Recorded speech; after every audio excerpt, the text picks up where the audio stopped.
For a live imaging Tuesday. Yeah. Sedano and Kap, your Tuesday right now. Bop. Bee, ba-da, boop. Ba-da-bop. Sedano and Kap is on Tuesday afternoon with a special guest out of the gate. Yeah. I'm excited. Are you excited? I'm always excited. And to be despite around producer greatness. Lindsay trying to pin you and I against each other earlier, we survived. Wow. Several meetings. But we're I okay. always do that, though. And 2 hugs.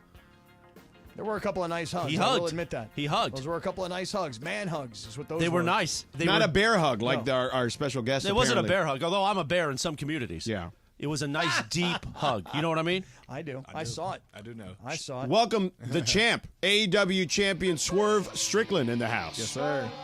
What's going on? Swerve, what's good, man?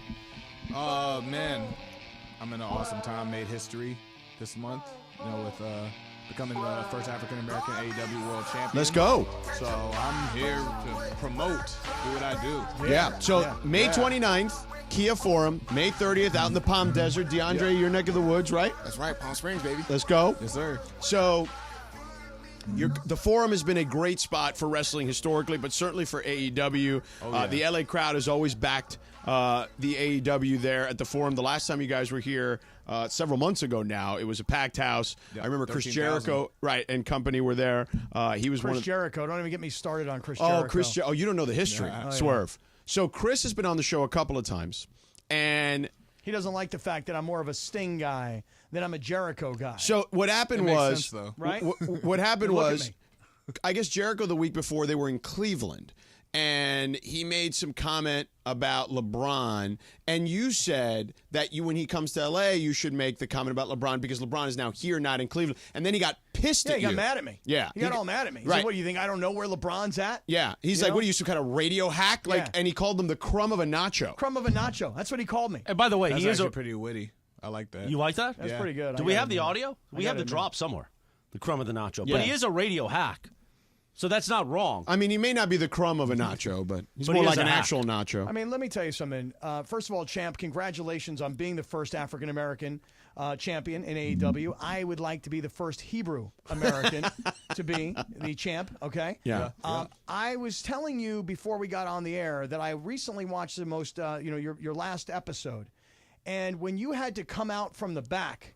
And there were 3 guys in the ring that apparently, can you explain the story that they really turned their back on you? Is that right? They turned their back on me pretty much because when I first created and merged the mogul affiliates with the embassy, we became the Mogul Embassy. A lot of us rose together, but then I kind of took off. Me and Prince Nana went to the headlining main event scene a little bit, and I focused on becoming a world champion and making history, which is what I did. And a lot of those guys kind of feel like they got slighted a little bit. A lot of the feuds and the rivalries and the villains that are coming to face me right now are kind of like my own doing. It's the ghost from my past, from all the wrongdoings I've done from 2023 to get here in 2024. So I kind of got to go through a gauntlet of people with like the embassy themselves, which I'm facing off against Brian Cage tomorrow night in Seattle, then against the patriarchy with Christian, like legendary Christian Cage, and then eventually the EVPs, the Young Bucks themselves. I'm going to have to address that issue with them making my life a living, you know what? Yeah. So it's going a little crazy right now. So, but you came out though, and you had like weaponry with you because you had those big chains, and you took one of them fools and you wrapped him up by the neck on with a clip. the chain with the that chain was like, honestly, the chain was like kind of Hangman Page and John Moxley, how he beat him in Revolution, the pay-per-view the year before. He chained him up and choked him out, and he submitted. So then when he faced me at Full Gear last time I was here in Kia Forum in Los Angeles, that's how I beat Hangman Page. I choked him up and hung him up. So that kind of became my weapon. I had kind of adapted it from him. So now I'm getting a lot of different uses out of it. I'm using clips to hang him up and string him to the post and everything. It's an equalizer. Like I'm the boogeyman of pro wrestling when it comes to that. Like I don't. Some people get an attack on me, but it doesn't last long. I get my revenge back very quickly. Now, Swerve Strickland, the AEW champion, is in the house. So, you said you're kind of paying for some of your past mistakes with those guys, right? I'm trying to warn you to making a future mistake because I feel like Cappy is going to try to sell you on how he should be your valet, your manager. Right. Right. But there you heard Chris Jericho because that was the other part. You wanted to also then be a manager, and he said you were a crumb of a nacho. You weren't deserving of being a valet. I am more of a manager type. Okay, many years ago. I went backstage at a show, and I tried to convince Sergeant Slaughter way back then that I should be no, you're shaking your head no good. I was like, dude, I need to be a manager. Because, like, I grew up on a guy named Sir Oliver Humperdinck. This is way back before I know. You know Sir Oliver Humperdinck? Not personally, okay, but yeah. but you know who he is. See, I grew up on that old school stuff right there. Florida Championship Wrestling, Georgia Championship Wrestling. Bobby the Brain Heenan. Right. I mean, this is old school. Jimmy the Mouth of the South Heart, the whole thing, right? So I feel like I could be your manager. And look at me, by the way. You know I have a manager. Well, so what? Do I need two? Two's better. Are you going to turn on me later? I will not do that. By the way, I'm a very loyal guy. No, he's not. Yes, he's a I bad am. guy, and he would turn on you. That's a bad No. rapport. Crumb of a nacho going to turn on me later. I don't think this I also told you it would be That's a a bad huge resume. mistake. Yes. Yeah. I'll tell you the other night, though, when you took on those two guys. Yeah. Okay, and what's the other guy's name? Is it Grant? What's the dude's name that left? Brian Cage? Brian Cage, excuse me. Cage. That guy left. That guy got because he's afraid of me. Right, he got huge traps, big. I mean, the guy's ripped, right? And he's going in the back while you're taking on two dudes. That's how dangerous I am. That's why I'm world champion. Yeah. See, I'd have gone and grabbed everybody him and said, I "Come beat on up back." was bigger than me. Yeah. Everybody I faced in the ring since winning this world title has been bigger than me, and I beat them all. I've taken them Cappy down. would have grabbed the chair from under the ring and taken him out for you. Is Well, what he's trying to say. What you did the other So night. that's why I'm like, why do I need you? Well, because I could help, but you don't ever know. You know, sometimes you could use an extra hand here or there. Plus, I'm kind of a good business manager. More money for you. You know what I'm saying? Let's get you more money, endorsement deals. Got it. Okay. He's going to want you to invest in Sided. That's not a bad idea. He has a company called Sided. Right. You should invest in that. Yeah. What you did the other night was interesting because you jumped up on the stairs that go up into the ring, right? And you had that dude down, and then you grabbed the chair and you slammed it on, and everybody could hear it. I mean, it was rough. yeah. Dude, I don't know, man. That guy, is he out of commission or what? Yeah, shouldn't be seeing him for a while. Yeah. Oh, Just to yeah. put it There you that go. way. Yeah. I would think so. Every intention. Like, Like, see, as a world champion, a lot of people try to take advantage of you because this is what they want now. Mm-hmm. The perception of you has altered. Right. Now it's like, you're friends with me? Why? Yeah. Why are you trying to be his friend, Cappy? Right, because Yeah. he's the champ. Right. Yeah. So he sees right through you. I mean, a month ago we wouldn't have been friends. Right. But, you know, Now you're trying to cozy up to him. Right, late April when he became the champ. Right. Now he's a champ. I'm a champ. Anybody watching our YouTube show right Yeah. now, you got to see. We got the AEW championship belt and we got the Sedano and Kap We do have the championship Sedano belt. and Kap championship Right. belt. That is true. So Swerve, you know, you make history, right? Yes, sir. Take me back to like the beginning, right, where you got into this business. How did it happen? Very easy, very simple. It was just the fact of like I came back from my military training like literally 2 weeks after I graduated high school. You were in the Army, is that what right? part of the military? Army Reserves. Okay. And, Thanks for your service, man. Thank you. Thank you. Yeah, 2 weeks after I graduated, went straight to basic training in Fort Jackson, South Carolina. Did my training, and came back home to Pennsylvania, like York, Harrisburg area. Know it. And I was just like working like menial jobs. I was a cable guy. Then I went to like UPS and like loading trucks and everything. And it's just like, you know what? I'm gonna take a risk with my life, with my career, what I want to do.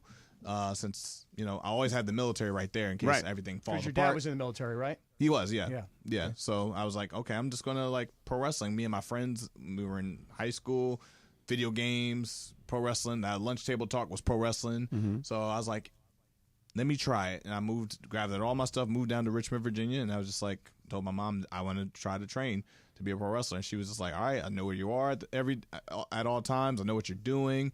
You know, Where do you go, though, in Richmond, Virginia? Like, do they have a school Yeah, there? wrestling school called Ground Zero Wrestling. It doesn't exist anymore, but like a couple guys kind of went and made some moves, did some things out of the school, out of the the history of the students that trained there and stuff. But I kind of like was the one that like got the contracts, went to TV and became something Right. from that school. Ended up going back up to Pennsylvania a year and a half later. And went to CZW in Philadelphia, met Adam Cole, who introduced me to the place, and my independent wrestling career started taking off ever since then. How long is the school? How long does a wrestling school take? I started in August of 2008. My first match was like March of 2009. Okay. All so right. like 6 So months. that's a decent amount of time. Yeah. Yeah. All right. I know some people that had like 3 training sessions and then had a match. So Right. it varies. But Right. then explain how you go from your first match and in like whatever promotion you were in to get to the big time, to go from single A to the major leagues of pro wrestling, AEW. I don't think it works like that. It works more like independent music. You do these dive bars, you do these openings for shows, you do like these little like bookings, until a record label comes and signs you. Right. That's more how pro wrestling works. So how long did it take? I got signed in WWE at around like my 11th year in wrestling. 11th year. Wow. Yeah, 12th year. Before that was Lucha Underground, which is like was a big Lucha Libre wrestling inspired show. Mm-hmm. Robert Rodriguez, MGM. It was on the El Rey Network back in like 2015, 16. I signed there and I did like 3 seasons under the Killshot character. And that's where my name kind of blew up, but it wasn't under my name. Right. So, but like people knew my work. So then I came back to Independence after like I left the show, did more independent work. And then that's where like the Strickland name really started blowing up more. And then like Triple H hit me up and contacted me. Didn't even ask me for a tryout, just wanted to sign me outright. So I got signed in 2019, got let go in 2021. And then around that time I got feelers from All Elite Wrestling and Tony Khan, and me and Tony Khan met at his hotel, linked up with him, talked to him. We just had a long conversation just about like just between each other. Didn't even talk about wrestling really, because I'm a football fan. He's a Right, his dad's the owner of the Jaguars. Co-owner, Right, so we just talked football and sports for a while. Right. And then we got into wrestling, and then it was like, yeah, this is somebody I want to work for. This is somebody He I wanna seems like a great dude. Yeah, he's coming on later on in the show. Hey, so listen, let me ask you this question. When we were kids, George and I, and we both kind of watched old school wrestling. Like, I'm a Dusty Rhodes, Ric Flair, old school. Well, speak for yourself. Well, I'm more like Stone Cold Steve Austin, The Rock, in that era. But Triple H. That's old school now. Yeah, right. Yeah. But here's the thing. Tell me this. To me, the wrestling seems much more physical now than back then. Don't get me wrong, like a Flair slap you would hear, okay? But the things you guys are doing, we were talking before we came on the air. He jumped off the ring apron the other day and landed on these 2 guys, both of them on their shoulders. So he's actually landing his feet on their shoulders on the ground. And it looks like it hurts bad. Right. And you got to be real technical to make sure you can make that move. Yeah. Is it me, or is the AEW a much more physical brand of wrestling than way back when? I would say that all stemmed from the way television shot. Like even in action movies, things seem more physical and brutal and more violent and more close, and like the cameras are looking different. So with that, UFC blew up over the last 15 years. Yep. So that's the competitor now with pro wrestling. So styles have evolved and changed. Like then now different styles from like Japan are coming over to the US. Different styles from London and the UK and Europe. Like you have like, like Osprey and you've always had the high flyers as well, like the Lucha Libre, coming over. You know, like then the Dynamite Kid style from Canada and all that. So all these styles aren't so far just over there now.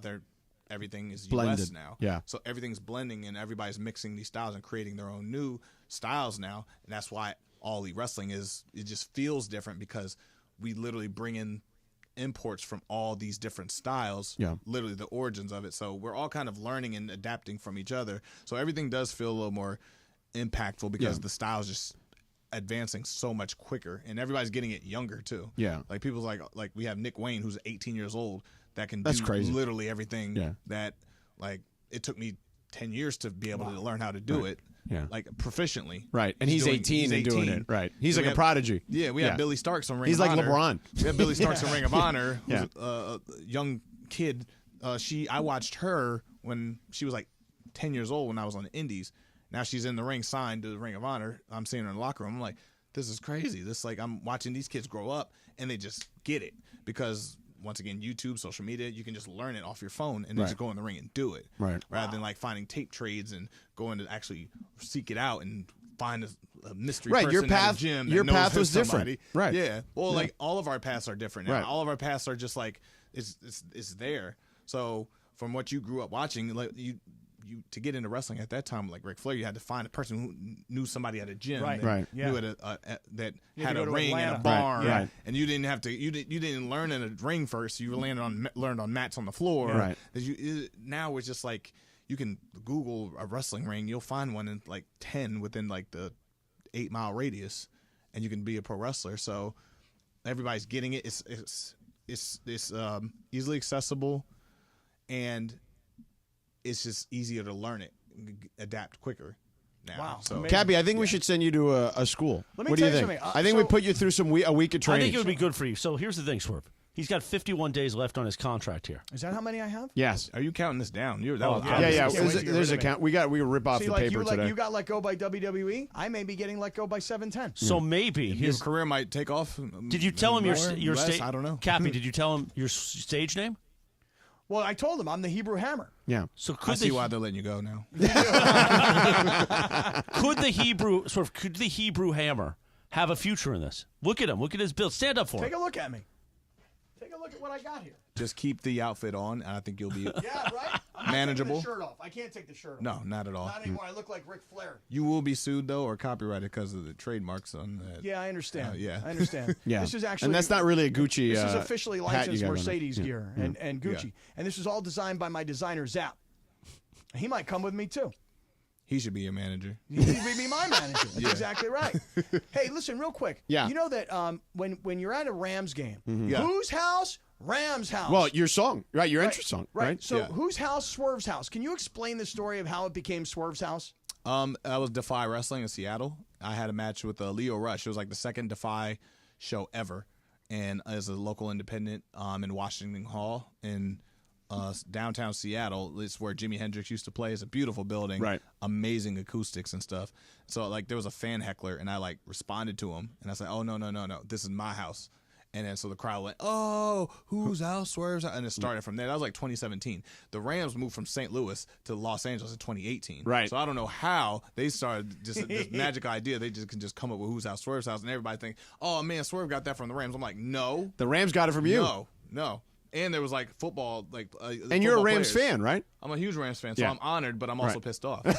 So I went to the Rams game after Full Gear. Yeah. They played Seattle, and I felt like I was being mocked. I'm like, oh, they're really, they're starting. They know I'm here. Yeah. They know I'm here. Right. We need to make sure the next time you're in the house to watch a game, because they're on our station. Their games run here, so we can let Put them the know. word out, please. Yeah. Please. Next time you want to go to a game, let us know. And man, when this football season starts up, I'm so excited. I'm happy about our pick, Jared Verse. Oh, we got to meet him. Oh, dude, and he Oh, went. He man. did whose house? He Rams did whose house? It Rams' was house incredible. at the party, the draft party. Oh he was man, at. I got to meet this guy. Yeah. And his I got to teammate, meet- I got Fisk. to meet Aaron Donald Yeah. the night they won the Super Bowl. Oh, And no way. I actually went to the banquet. Okay. Because Anita Strauss Right. does plays guitar. Right. So we're friends. She was on my podcast actually. Her and Josh V. Yeah. And I got invited as a guest. to go, and Nice. I met Aaron Donald that night. Wow. So when he retired, it was like it touched me a little bit, Yeah. a little hard. So I'm like, Jared Verse. Did you follow him in high school and college? Because you're from PA, right? No, I know he went to Pitt, and I'm like, oh man, I had no idea. Okay, had no idea. Gotcha. Yeah. Dude, are you? What's the on podcast, real quick? Swerve City Podcast. Okay. We actually just over the past week, the week that I won the championship, on Apple Podcasts, with the music interview genre, we jumped from 224 to 20. Wow. Nice. Just that week. And also on YouTube, are you guys not cursing in the first 5 minutes of your podcast? I tried. Okay. So you watched that? I did. I watched. I tried. I put so the timer. apparently, explain the story. If you don't curse, If you don't curse within the first 5 minutes of your YouTube video or whatever, you don't have to bleep it out or something Right. like that Right. afterwards. So you just got to get past that 5-minute Right. window. and they had a clock on themselves. Started a clock because Will Ospreay was our guest, and usually he's a potty mouth. I've Yeah. known this kid since he was 17, 18 years old. Right. I'm like, I'm watching you, and then we're doing a bunch of shh. And I said, and I'm like, oh, and it was like 2 minutes and 15 seconds. Right. So that's our little joke thing. On the 29th at the Forum, Right. will you be on that card that night? You gotta wait and see. Oh, really? No matches have been announced on the card Okay, yet. all right. Because Yeah. Tony Khan, who's coming up later on, George and I, had a little pre-interview with him earlier today, and he said, "Hey, come meet me backstage before the show." So Cappy's trying to angle this thing. I'm So not even I'm joking. like- He's trying to angle this dude, thing. I'm like a backstage. If I don't go backstage, I don't want to go. You know what I'm He's saying? politicking already. He is. Right. Yeah. Me and Tony Khan are going to bro That'll down. get you heat in the back, you know? He's do you like mean? the old school wrestlers who used to try to politic in the back in the day. Don't you know what worry. I'm saying? Yeah. Do you say heat in the back? He likes heat in the back. Yeah, Don't oh, yeah. I'm all about it. worry. You know. Yeah, don't let too many wrestlers know. They're gonna be like, who's this guy? Why is he working an angle to Yeah. try to get TV time over me? Well, I just want to manage. Again, Still listen, TV time. That's TV time. I want to manage the champ. Yeah. Are we in for a long run here, champ? You can manage the champ, just not this champ. Oh, come on, man. Come on, man. There's plenty of champions, though. Yeah. Swerve Strickland in the house. Don't forget, AEW will be at the Kia Forum on May 29th and then in Palm Desert. Where in Palm Desert? What's the arena's name in Palm Desert? Acrisure Arena, baby. Acrisure that's Arena. that new arena, right? On the That's 30th. right. Yeah, right. right. So there you go, the Nice. next day. I love the new buildings. Yeah. Yeah. Yeah. What's the name of the hockey team that plays out there? The Coachella Valley Firebirds. There Oh, you go. Coachella Yeah, Valley right. Firebirds. Yeah, there you go. Champ, you're going to be getting a call from Cappy in 51 days when his contract's up. He's going to want to work with you. I kind of feel like you're just kind of like carving them in the wall, the days. Oh, Yeah, yeah. Oh, they are. Oh, These yeah, guys yeah. Well, can't much wait. like on your podcast, you have that countdown Yeah. to the Yeah, 5 right. minutes. Same thing. That's it. They can't wait. They can't wait. That last day, watch out. You know why? It's exactly what you're saying about the wrestlers. The wrestlers get jealous that I want their TV time. I've taken the mic time from this guy right here. and That's he's actually not jealous. true. We just want somebody who's a He's little jealous. bit better at doing No, his job. No, this guy right here. Yeah. Now he looks like a manager. Look how dressed up he is, right? Look how sharp he looks. See, the vodka here makes sense now. Well, Yeah. it's the 5 o'clock happy hour, so we Tito's. do. It brought to you by Tito's. Tito's. Tito's Happy Yeah. Hour. That's right. You want to Yeah. stick around? We also have a tequila mandala, 5:30 segment if you like tequila instead. I mean, we got it all around Right. here. I've actually never drank alcohol. Really? really? Good for you. Yeah. Good for Actually you. never had it. Good for you. Really? Don't do it then. It's okay. Cappy? Never. I mean, what do you think? The guy's lying? No Coors Light? No. Because that's his next. That's our next endorsement, Coors Light. So, Weed? No. No weed. yeah. Good for Totally you. clean. Totally clean body. 100%. Yeah. Wow. That's why he's the champ. I guess He's that the is why you're wrestler, champ. Cappy. He I can't have- smoke weed. I have no distractions. Actually, we can. I just don't. Right. Who's like that. your wrestling hero growing up as a kid? I'm just curious. Like, who did you model yourself after anybody? A couple. Shawn Michaels won. Okay. Ray Mysterio. Oh, and yeah. Adam Copeland. 619. And I've got to wrestle Rey Mysterio on the Independence. Oh, no way. So that's like, I remember we did a tour in Mexico when he was like away from WWE at the time. And it was like myself, Pentagon, and Phoenix, and a lot of the Lucha guys. It was like a bus of us. Yeah. And like Ray's at the front. He didn't take flights to these cities. He got on the bus with us and like rode from town to town Nice. to town on a bus. Yeah, I met him here once. He was here at the He's TV the building man. a while back. Yeah. He's like, don't meet your heroes. No, he was incredible. It Yeah. was like, he was still to this day like one of my favorite people. Yeah. And he was just like picking movies for us to watch, and like he has his glasses on, like, so what are we watching, guys? So who's voting for this one? So we all had to put hands up. I was like, I'll never forget that moment. So That's awesome. we got to ride around in his Maserati when we were in Lucha Underground. Nice. Yeah. That's awesome, man. Which later became Dominic's Maserati. Oh, Yeah. okay. How'd that happen? Passed down. Okay, fair enough. I thought maybe there was some There's for the a bet story or to it something. or Yeah, something. maybe. Well, champ Swerve Strickland again. Yeah, Congratulations Swerve, awesome, on making history, and thank you for donning us with your presence here in the studio today, Thank you. man. Thank you for having me. You want to promote the documentary that's going on? Not yet. Okay, next time. Next time he's back. Not yet. Just know like something for the Oscar winning Lucas brothers have been filming a documentary of me and this whole path to get to this, and Okay. myself in Flash garments, like the man who's done my entrance music and designed the new sneaker that's going to be coming out soon as well. Nice. They have been following me since World's End, a little bit before World's End, because after Full Gear they were just like, we got to follow this, we got to document this. So They should have come in here today.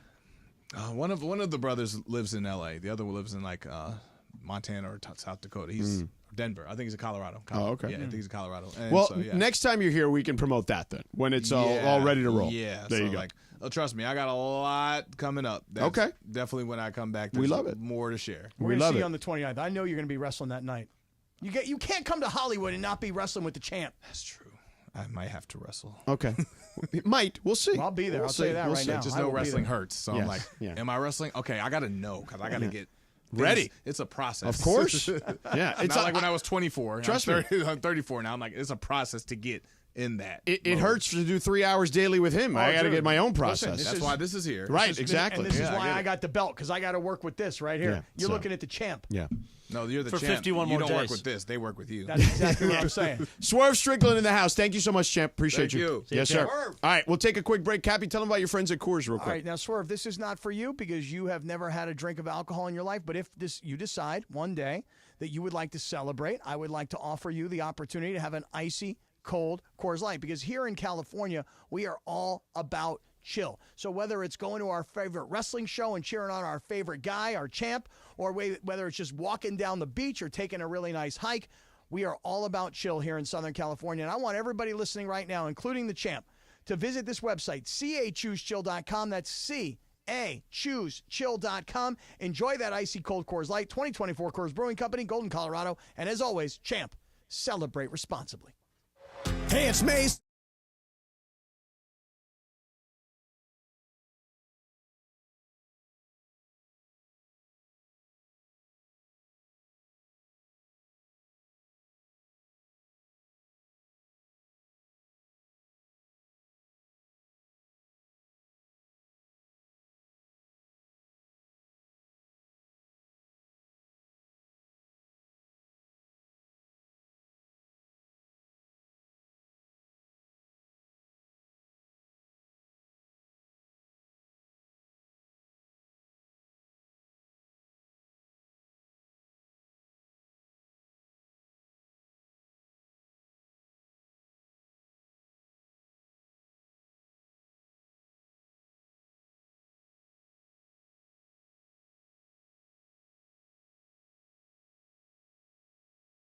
Hey parents, another fun fact for you here from Children's Dental Fun Zone. They are open 7 days a week, so your child can be seen any day of the week, and they take emergencies, which is obviously something you need to be aware of because you never know when those emergencies will come about.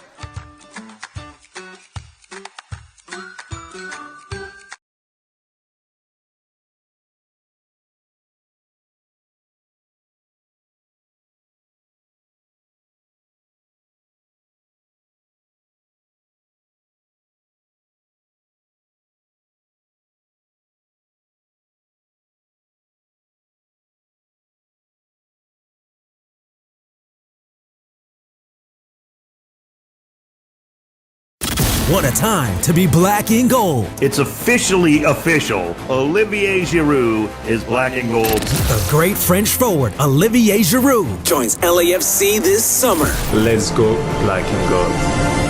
In the meantime, the connection between Bouanga and Oliveira has been unstoppable.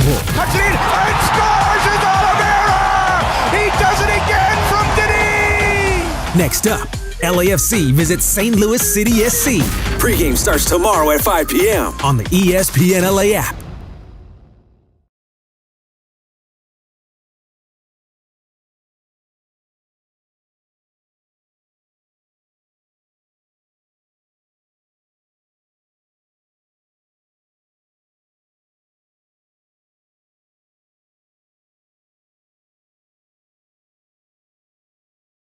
America. 710 ESPN. At ESPN Los Angeles on Instagram, Facebook, Twitter, YouTube, TikTok, and Twitch. LA's mega sports station. 710 ESPN.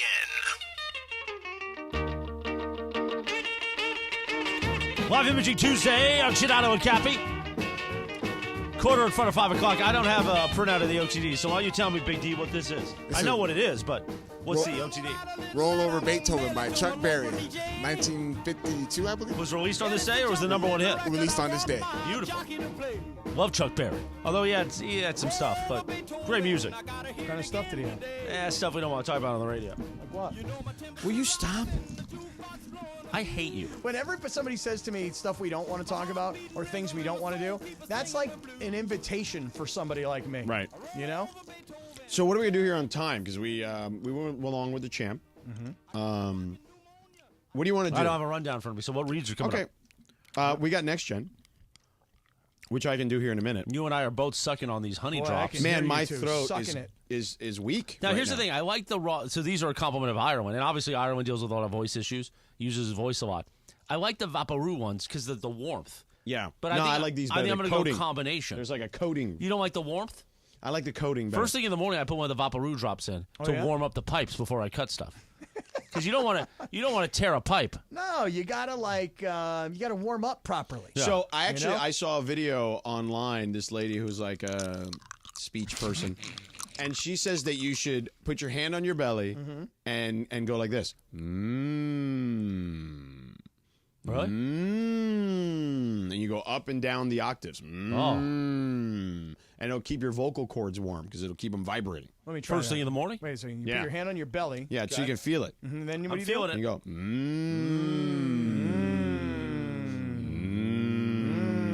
go. I feel it warming up the cords.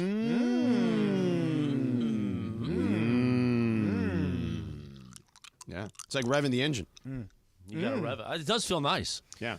My vocal guy used to tell me to go like this. You go. Or stretch out the mouth, too. I do that a lot. Oh, yeah, stretching the mouth. Yeah. You got to You got to do that. Yeah, You before tell me TV, I always do that. Yeah, you got to do it. You don't want to get all tongue-tied. Really? You stretch? Let me see you stretch out the mouth. Let me see how you do Well, it. he's got a cough drop in there. Yeah. So I don't have the reads in front of me. What do we got? We got next gen, and then what do we got? Yeah. We just like wasted 2 minutes here. It's I don't fine. even know what we did. We all know what we're going to get to eventually. What's We're after getting next to gen? the Lakers. Yeah. We're getting to their new coach, JJ. I mean, listen. nailed that from day one. I mean, Coach K in cahoots allegedly with the organization. Now that's That's no longer a LeBron thing, by the way. What do you mean? LeBron and Coach K got history? Yeah, but this is like a Palinka joint allegedly, according to Shams Charania. It's a Palinka joint, huh? Yeah. Oh yeah. So why don't we do this? Why don't you tell us about next gen? We'll take a little break, and we'll come back, and we'll have fun and frivolity. Excuse me, before we start that, should I change into my regular clothes? I mean, it's up or to should I you. stay in my wrestling gear? I don't care. Yeah. What do you think? I mean, you think this looks good? Well, in the meantime, you figure that out. I'll tell you about Next Gen, the official AC Heat and Plumbing Company of SoCal sports fans. That's right. Next Gen is the absolute best in the biz. Thousands of 5-star reviews online to prove it. Here's the reviews you need. One, here's mine. I had a slow drain issue in one of the bathrooms in my house. I called Next Gen at 833-3-NEXT-GEN. That's 833-3-NEXGEN. And I said, hey, I got a drain problem. They were over there in like 20 minutes, took care of my drain, $44 with a camera inspection, and you can get that same deal as well for a slow drain and a camera inspection, $44 till the end of the month. But here's the other endorsement you need. Pepe Mantilla had a big plumbing problem where people were trying to rip him off on quotes. I told him, Pepe, call NextGen. He did at 833-3-NEXTGEN, 833-3-NEXGEN. And they took care of him. Best quote that he got. So right now, if you want to do some preventative care on your AC, heating, or plumbing systems, you can do that. Because with the AC stuff, they've got a 28-point full heat and AC safety inspection, tune up for only $44, limited time through the end of the month. And again, I mentioned the slow drain stuff. If you're dealing with that, $44. Camera inspection as well. Never seen before pricing, guys. So call them at 833-3-NEXTGEN. That's 833-3-NEXGEN. NextGen includes water, plumbing, heater, AC safety inspections. Say goodbye to your AC heating or plumbing problems. NextGen is the only name you need to remember for a safe and comfy home. So call them at 833-3-NEXTGEN. That's 833-3-NEXGEN. Or visit them online at nextgenairandplumbing.com.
10 minutes in front of 5 o'clock on Live Imaging Tuesday, presented by Kia of downtown LA. You guys are so cynical about everything.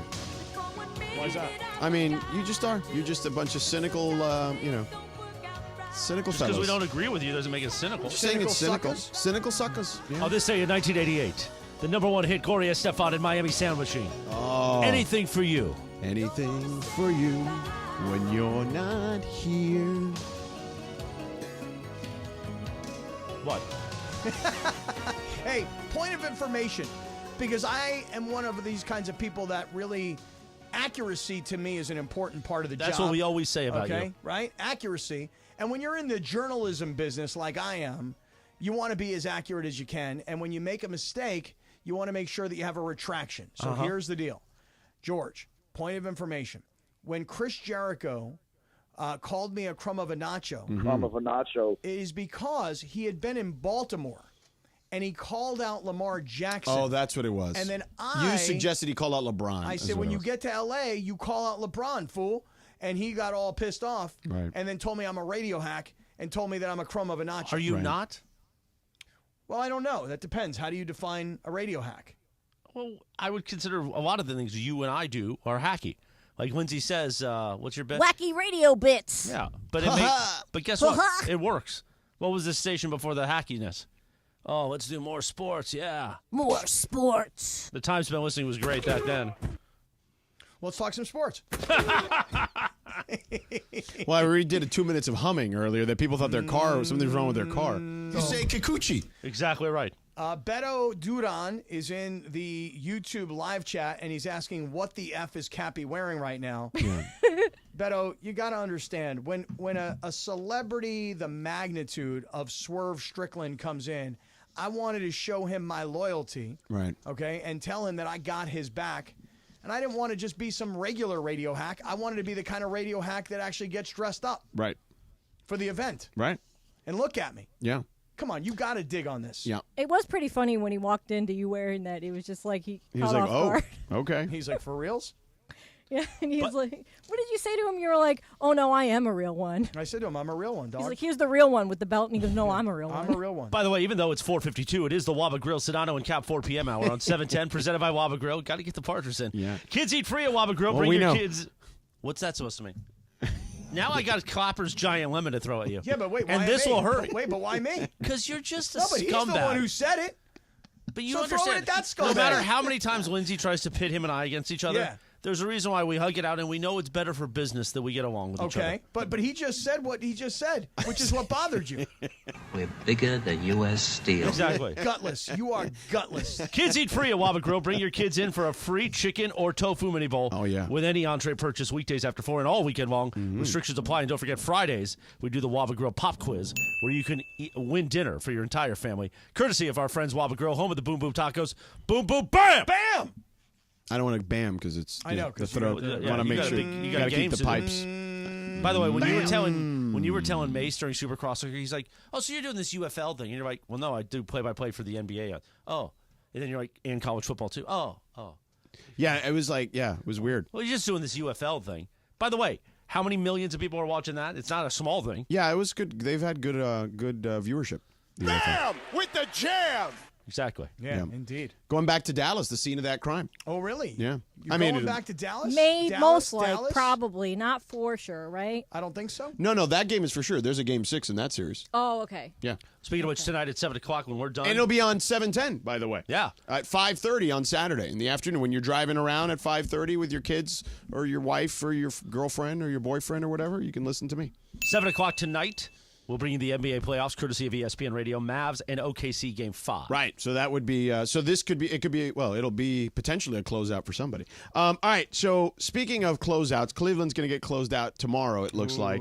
And Cleveland! sorry, Linz. This is for you! I mean, but you even know that. I know that because Donovan Mitchell's not going to play. I mean, Well, don't yeah. worry, though. I mean, don't worry. LeBron may come. LeBron's going to be. No, with he's the not coming back to Well, Cleveland. that's because LeBron's coach is coming to the Lakers. But if LeBron doesn't get his coach to the Lakers, maybe he opts out and goes to Cleveland because, there he was yesterday sitting courtside drinking his Opus One, nobody paying attention. Good wine, dude. The That is white good wine. jeans, the Savannah with the hat on. It wasn't like, hey, look at us. It was like, hey, we're very Well, there was incognito. coffee and water too. Okay, that too. Yeah. Oh, no, it was a big deal. So I mean, it was a huge deal. I mean, they announced that he was there. Yeah, like they he did his waved old- to the crowd. He wanted to feel the love.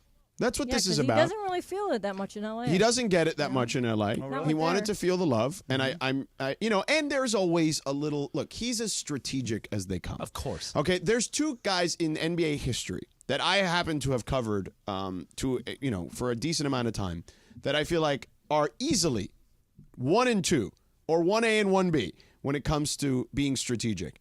LeBron James is one. Shaquille O'Neal was the other. Okay. I thought he was going to throw a Pat Riley in there. No. I thought we were Shaquille gonna get O'Neal. Dwayne Wade.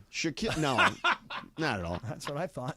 Shaquille O'Neal and LeBron are cut from a very similar cloth in that regard. You know what I'm saying? Like they love the attention. And I think that look, I get it. Like you're not in the playoffs right now. He knew what he was doing. He knew that every show in America would be talking about this today. Right. And he also knew that everybody would be having the same opinion, which was, ooh. He's not going to Cleveland, though. They don't have cap space. LeBron could maybe be making his statement here. He is making a statement that, hey, I do have options. But if you want to see Sedano's vein explode in that forehead, I would say, well, why doesn't he just take less to play in Cleveland? Well, the Players Association would never allow that because he already did it once in Miami, and they were furious that him and Dwayne Wade and Chris Bosh did that back then. And by the way, back here then, it goes. Here we go. Back then, those guys went from making like 17 to like 14 and a half. Now we're talking about guys making $50 and $60 million. There's no chance the Players Association would allow that to Would happen. you consider, hypothetically, if LeBron somehow, And even if he took the minimum, they would only have $12 or $13 million. You could still do something with that. I mean, you get one player, maybe. Right. But if, work with me here. Yeah. If LeBron somehow, some way found himself back in Cleveland, would you I don't be believe on it to be before happening. Rizzo, or would you be on like with Oh, Rizzo? I wouldn't be on. I'm not going to Cleveland. You're not going to He Cleveland. followed me here. Oh. I was here first. Okay. I was. But if he goes to Cleveland, you don't go to Cleveland? Hell no. No. But maybe we have a network offering of Sedano that is played in Cleveland. Oh. Yeah. You Maybe. never know. Maybe you want to go to the network? That's not an option. No? No. It's 51 days? Not just that, but Cappy on the network. What do you mean Cappy on the network? I mean, he filled in for Jim Rome. Well, how's that network doing? don't They know. changed their That's name. a different Cappy too. Yeah, that was a different Cappy. Yeah. That was Scott. That was Scott Kaplan. That's Yeah. Scott. That's a different guy. It was. See, It is I a take different off, guy. I take off the whole, schmata. It is and a everything. different Scott guy. would You know? never do this bit right here. Never. No, he wouldn't. Wouldn't he? I don't I know. don't know, dude. I'm a wrestler, man. I mean, look, here's Swerve. Swerve comes in today. Swerve is not necessarily purely in character per se. No, he wasn't. Right? Like He was- and by the way, when Jericho came on with us, he was not initially in character until we needled him Right. a little Yeah, bit. it was kind of lame until he turned into character. But this is our ring. This is our squared circle. Yeah. So when I step through these doors right here, It's your territory. Right. It's on. You know what I'm saying? So Let me show you what he did. Can you lay down on the ground? And let No, me I don't want to jump mess off- up my hair. We have a dinner tonight. I know, but let me jump off the table and show you how he did this move. It was so amazing the way he landed both feet on the dude's shoulders on the ground. I would Maybe do Funch that to could you. volunteer. Speaking of describing the moves, Brian Windhorst on a multitude of shows today had the same opinion about LeBron's move sitting in Cleveland yesterday. There's sort of four things that are in play right now. One, you've got the Lakers with an open coach. Honestly, I don't think LeBron is too involved in that coaching search. I don't think he's honestly cared that much about who his coach has ever been, just in fairness. Two, you've got the LeBron contract situation. But I really, really doubt that there's much negotiation there. The Lakers are really out of position. They're going to give him what he wants. If he wants a 1-year deal, 2-year deal, 3-year deal, I don't see them not giving that to him. So I don't see either of those being worth showing up. So we're left with the last two.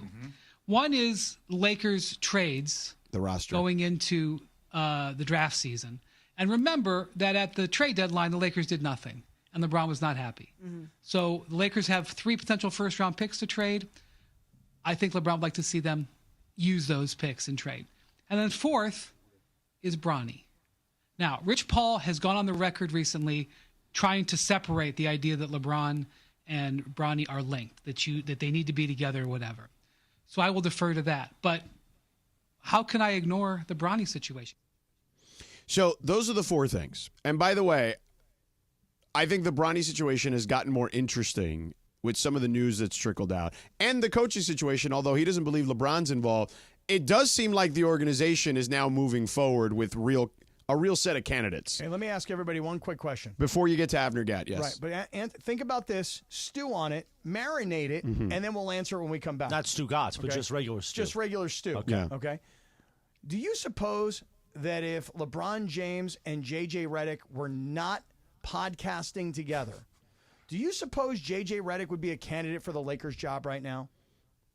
I'll tell you on the other side. But tell us first about your friend, Hello, who'll be here later. So I just got a tweet in the circle of trust that one of our listeners was driving down the road and he saw the Avner Gatt billboard. And he took a picture of it. Be safe when you're taking these pictures out there on the road, everybody. And then he just sent me a tweet and he said, hello. And you know what? Later on this evening, Avner Gatt is walking into this studio and he himself will say, hello. And then if you call him on the phone, 818-917-5256, he will say, hello. Now, the question you might have for yourself is, well, why am I calling Avner Gatt? I'm going to explain it to you. If you pay your homeowner's insurance every month like you're supposed to, and you have an emergency, and your insurance adjuster comes out and says, okay, we can fix that, but we'll give you $10,000. And you know you need new floors, you need new cabinets, your house is destroyed, it's going to cost $100,000. That's when you call Avner Gatt, because you can try and negotiate with the homeowner's insurance company yourself. That ain't going to work. That will not work. See, Avner Gatt is a public insurance adjuster. He is on your side. He makes sure you get the great results, not the homeowner's insurance company that's playing cheapskate on you all of a sudden. Call Avner Gatt. You have that emergency. Avner Gatt takes care of business.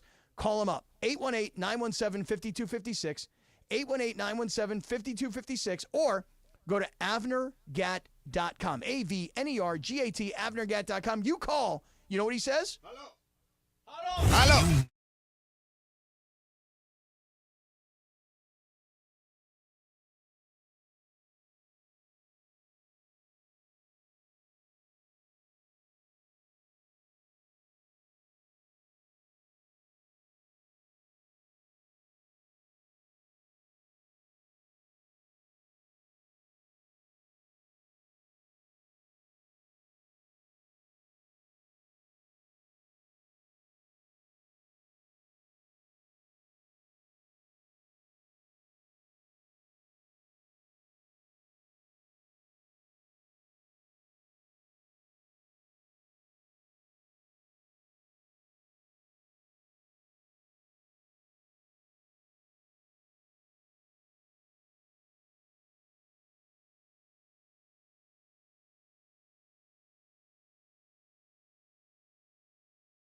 Clock on a live imaging Tuesday presented by Kia of downtown LA.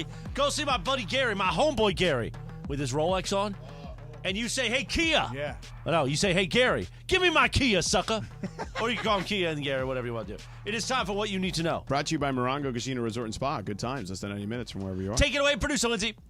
All right, guys, so Jason Kelsey is officially joining ESPN as an analyst. The network announced earlier today. They gave him a multi-year agreement, and he's going to join Monday Night Countdown in the build-up to Monday Night Football during the 2024 season, and also the wild card and divisional round playoff games. He will also join ESPN's Super Bowl studio coverage, which will include the Super Bowl in Los Angeles. Here. Yeah, ESPN's Super Bowls, I believe, are 2026 and 2030 or something like that. Yeah, so it'll be ABC, obviously. The one after but, yeah. this coming season. Right. So this upcoming season, the Super Bowl is in New Orleans. And then next year, you're saying? Yeah. Back in LA? Yeah. Okay, how about that? All right. Yeah. So that is what you need to know. Brought to you. Do you like Jason Kelsey? He's become a pretty big star along with his brother, obviously. Yeah, I like Jason Kelsey. I think he's a character. You know, I remember when the Eagles won the Super Bowl, he showed up at that parade all dressed up in whatever goofy costume he was in. And then obviously, Travis Kelce becoming as famous as he has because of the Super Bowls, but then of course the Taylor Swift stuff, and then their podcast together. And so I think Jason Kelce, I think it's a good hire for ESPN. Oh yeah, I mean, right. The podcast is blown up. I mean, it's definitely like one of the most popular podcasts, sports podcasts. Him and his brother. So yeah. Plus, what if Travis becomes available? Yeah, if he's going to retire soon, eventually. No, I was going to say, what if Travis Kelce and Taylor Swift get married? Then that's like a whole other world for ESPN, right? No, agreed. And I also think that Travis could become available and may want to get into the business too. You know what I'm saying? Yeah, because think about like the Manning brothers right. and the Manning cast. The Kelces can do the similar stuff. You could have a Kelce cast. Right, exactly. I mean, you got multiple channels. We got the Mannings on this channel. We got the Kelces on this channel. And by the way, Lindsay, I was wrong. You were right on this in the sense that it is the ESPN ABC Super Bowl will be here in LA. You were right about that. I had the year wrong. I said 26. It's actually February of 27. So it's not. Come on, George. It's not the next Super Bowl. It's the one after it. Correct. It is. Right. This Super Bowl this year is 2025. Then the one after that is 26. So it's New Orleans, Levi Stadium in Santa Clara, and then SoFi again, and that'll be the ESPN ABC one. Okay. All right. Well, you see now, you guys have all given me a hard time year after year about going to the Super Bowls, right? Right. Now, New Orleans, I'm already telling it. Well, it doesn't matter. 52 days. Yeah, but New Orleans is tough. I mean, we're going to be doing the show from 6 to 9. I know, but the deal is, well, no. Maybe a little earlier. I don't know about that. I don't know what you're talking about. Okay. That is not happening. Oh, it's not. All I can tell you is this: we got to go to New Orleans. Listen, I got a chance to go to the Super Bowl the week and see my daughter at Tulane. That's a done. Is she still going to be there? Now, so let me ask you something. Since was she a graduate? No. His daughter. That's the hook. Yeah. So that means that if we set you up in a studio, you'll pay your own way there, right? Sure. Uh-huh. Yeah. Yeah, he's got those Spirit points. Yeah, I got Spirit Airlines. That's right. I got their credit card and everything. Uh-huh. I got Spirit. You did. They're going to be expired by the time you book that flight. Well, there's a Southwest flight. There's a direct Southwest. What? Why New Orleans though? Why are they? I'm just saying, like, you want to go broadcast in New Orleans? Well, first of all, I've done probably 3 or 4 Super Bowls in New Orleans. I know, but we're awesome. late. We're on so late there. What time is it there? It's there. Central. Okay, so right now it's 7 o'clock there. It's 6 to 9. He just said it. Yeah, it's kind of late. You That's wouldn't not have so anybody late. slinging It's like perfect to be doing radio. It's perfect. There would be no one there slinging like their muscle milk. No, right. No, they we're were not gone even going to for get the right. night. There's not even going to be anybody there endorsing anything. We record all day. We won't even have what's his name who works for the NFL for a long time. They used to work for the Cowboys. That Babe Laufenberg? No, I know who you're talking close. about. Older Brandt. guy. Gil Brandt. Yes. Gil Brandt won't even Let's walk have around Gil at that Brandt time. on. No, rest in peace, Gil Brandt. Yeah. Oh, it's a final? Oh, he's gone? Isn't he? Oh, boy. I don't think Oh so. my Just kill God! someone off. Oh my! Gil Somebody Brandt. look and see if Gil Brandt is still with us. I'm almost sure he's dead. He's dead. He did that It is last a- year. Last year. You don't think Marino will come by in his Hall of Fame jacket? Not between 6 and 9. For Daniel's Jewelers? 100% Marino comes by. But not between 6 and 9. Well, we'll sit on. You know what Radio that Row means? He's and going to record. want to sit there all day and tape. Like him and JT taping I mean, all I these think what canned we'd have to interviews. do is a transfer show portal. Where you have to, like, maybe we could trade with, like Travis and Sliwa. All right, I'll tell you what. And we do the prime, and that would be prime time radio, right? All right, I tell you what. You guys stay here. I'll go. I'll do it from there. Okay. I'll do it from there. Plug into the dartboard. I As will long as- plug into a dartboard. You're going is to pay right. your own way, though, right? Yeah, sure. And the Cappy Cast will be done there, too, Sure, I would I'll do the imagine? Cappy Cast. Yeah. You know, Okay. do everything from down right. there. Gil Brandt did pass away Poor last year. Gil, I know. He was like, I don't know how old he was, like very old. Very old. 91. 91 years old. Gil Brandt. That's quite a life. He did live a great life. That is a life. There's no 91. doubt about Made that. many appearances on Radio Row over the years. Oh my goodness, he did. But so Cappy, but when it's here in LA and it's an ESPN Super Bowl, that'll be a good thing for us. Okay. I won't have to pay my own way that time, will I? Well, I mean, we'll be right here. We'll be here? Okay. Yeah, probably right across the street. Last time I almost broke my leg because Lindsay walked me into a pillar coming out of the convention center. Actually, you walked me into the pillar, but I saw it and was like, "Watch She out, swerved, Cappy!" like But you were Swerve already, Strickland. you Yeah. were already down. And then Remember that year he was so wanting to do shows for Oh Radio my Row? God! And I was like, why do you want to do that? Well, and then I became best friends with that DJ. What's that DJ's name? Diplo? Diplo. Yeah. You don't know. You don't know. He had Diplo. no idea who he was. Oh, he knows. He did Oh, me become. and Diplo were bros. He did meet him, but he had no idea. He's like, "So, what do you do for a living?" And he's like, Diplo." And he was like, "What's that mean?" Yeah, like what is that, a candy? Is Diplo a candy or something? Is that sugar stuff? He you had take no in the clue who bag? he was. Yeah. Diplo. Yeah, but then he did. Right. And When that's he why- looked him up, he was like, "Oh damn." Oh yeah, Diplo. And then remember JT was ramping him up. You're telling me you're in Los Angeles, you guys aren't at the biggest sporting event in the world on Radio Row? No.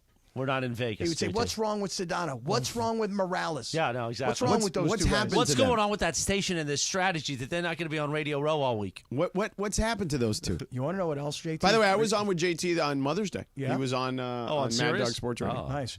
He recently really? You went on Mother's Day? right, on Sunday. Yeah, Kelly was at the play with her mother-in-law. So he's like, "What?" He Did asked she have me the for kids, or were the kids with you? Kids were with me. And you're just like, hold on, kids. You know, what Well, about no, the dog? they were like They They were were doing playing with crafts. Benny. I got to do 13 and a half minutes with the brick. They were playing with Benny. Yeah, because And I Benny would have did. been I did. barking. I Otherwise, did. he's like, go entertain Benny so he stops barking. Right. They took Benny, and I was talking to the brick for 13 minutes. Yeah, on Mother's Nice. Day. Very My nice. wife and my mother-in-law were at a play. You'd have Benny in at the background. Pantages. Oh, really?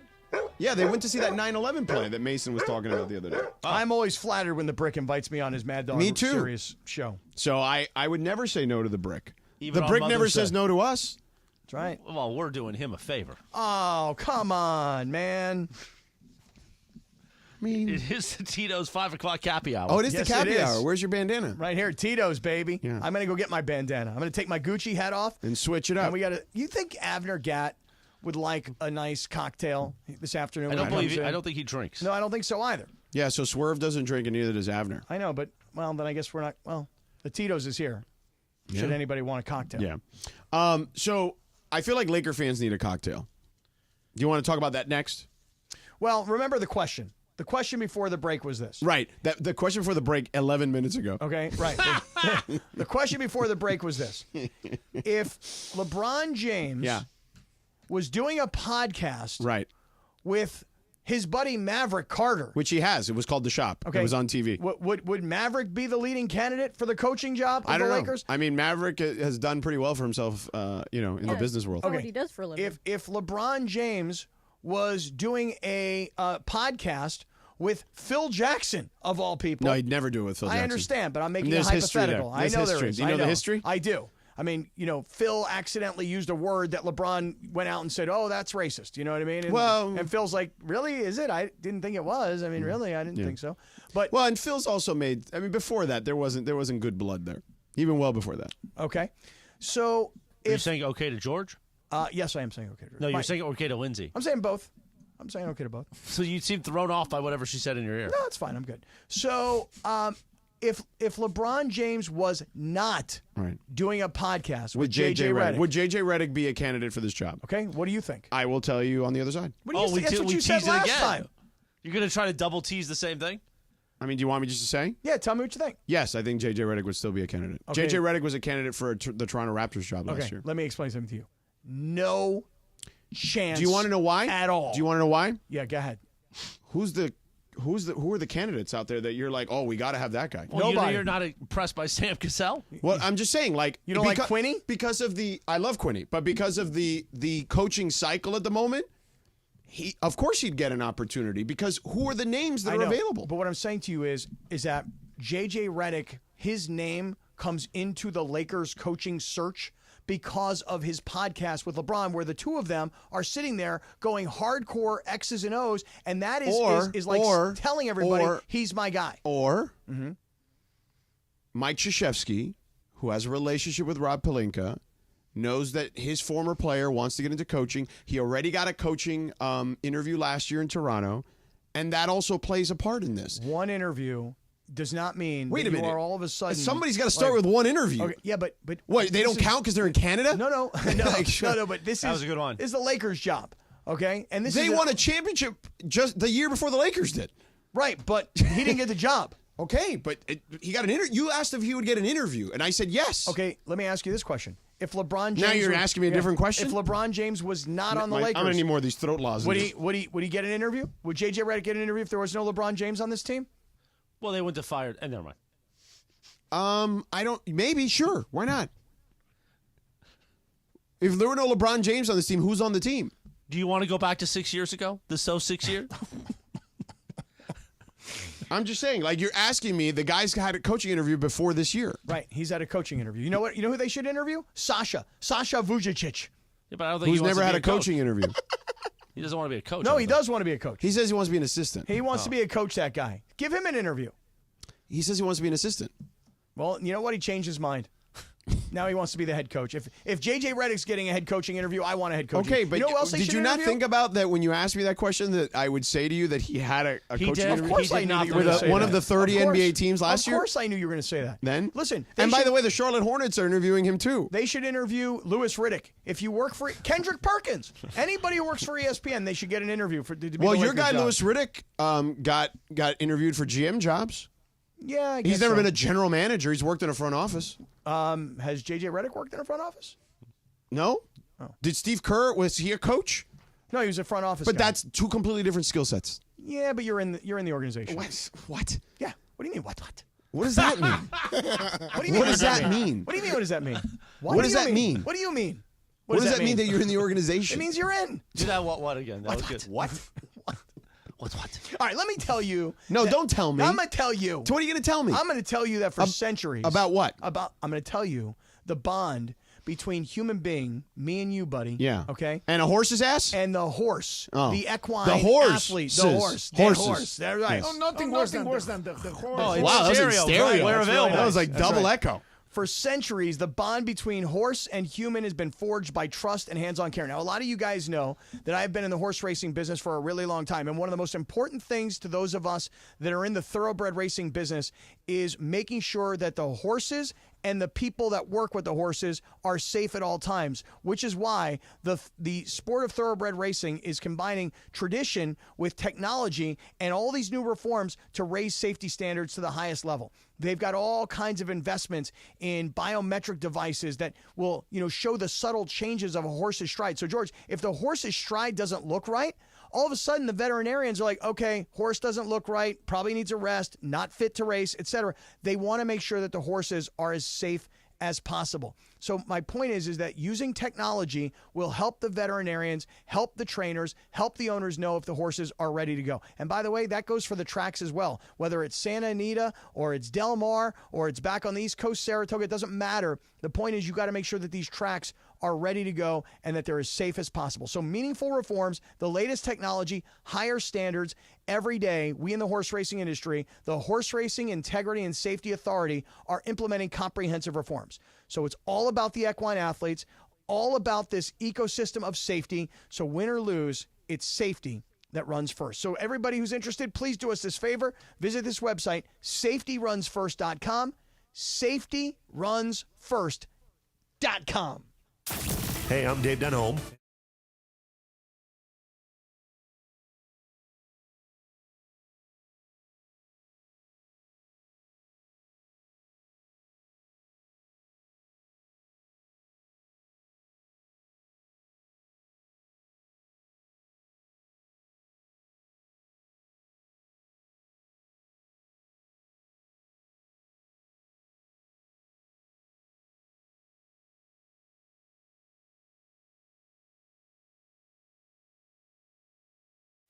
What a time to be black and gold. It's officially official. Olivier Giroux is black and gold. The great French forward, Olivier Giroux, joins LAFC this summer. Let's go black and gold.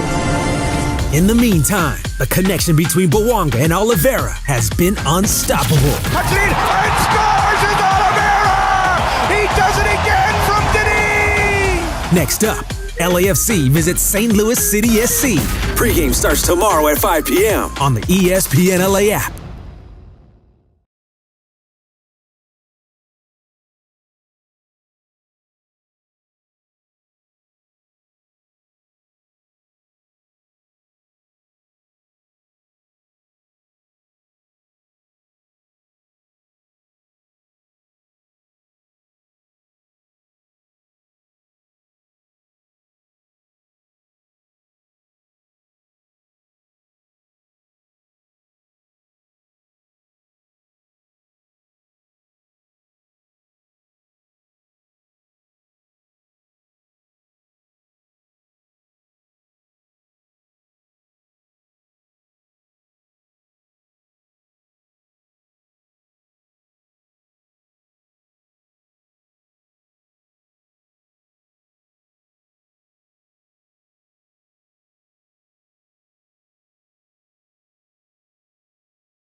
came crashing and I'm so lonely.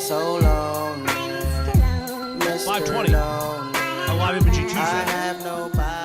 Answer that dry popcorn. What are you munching on? It's popcorn.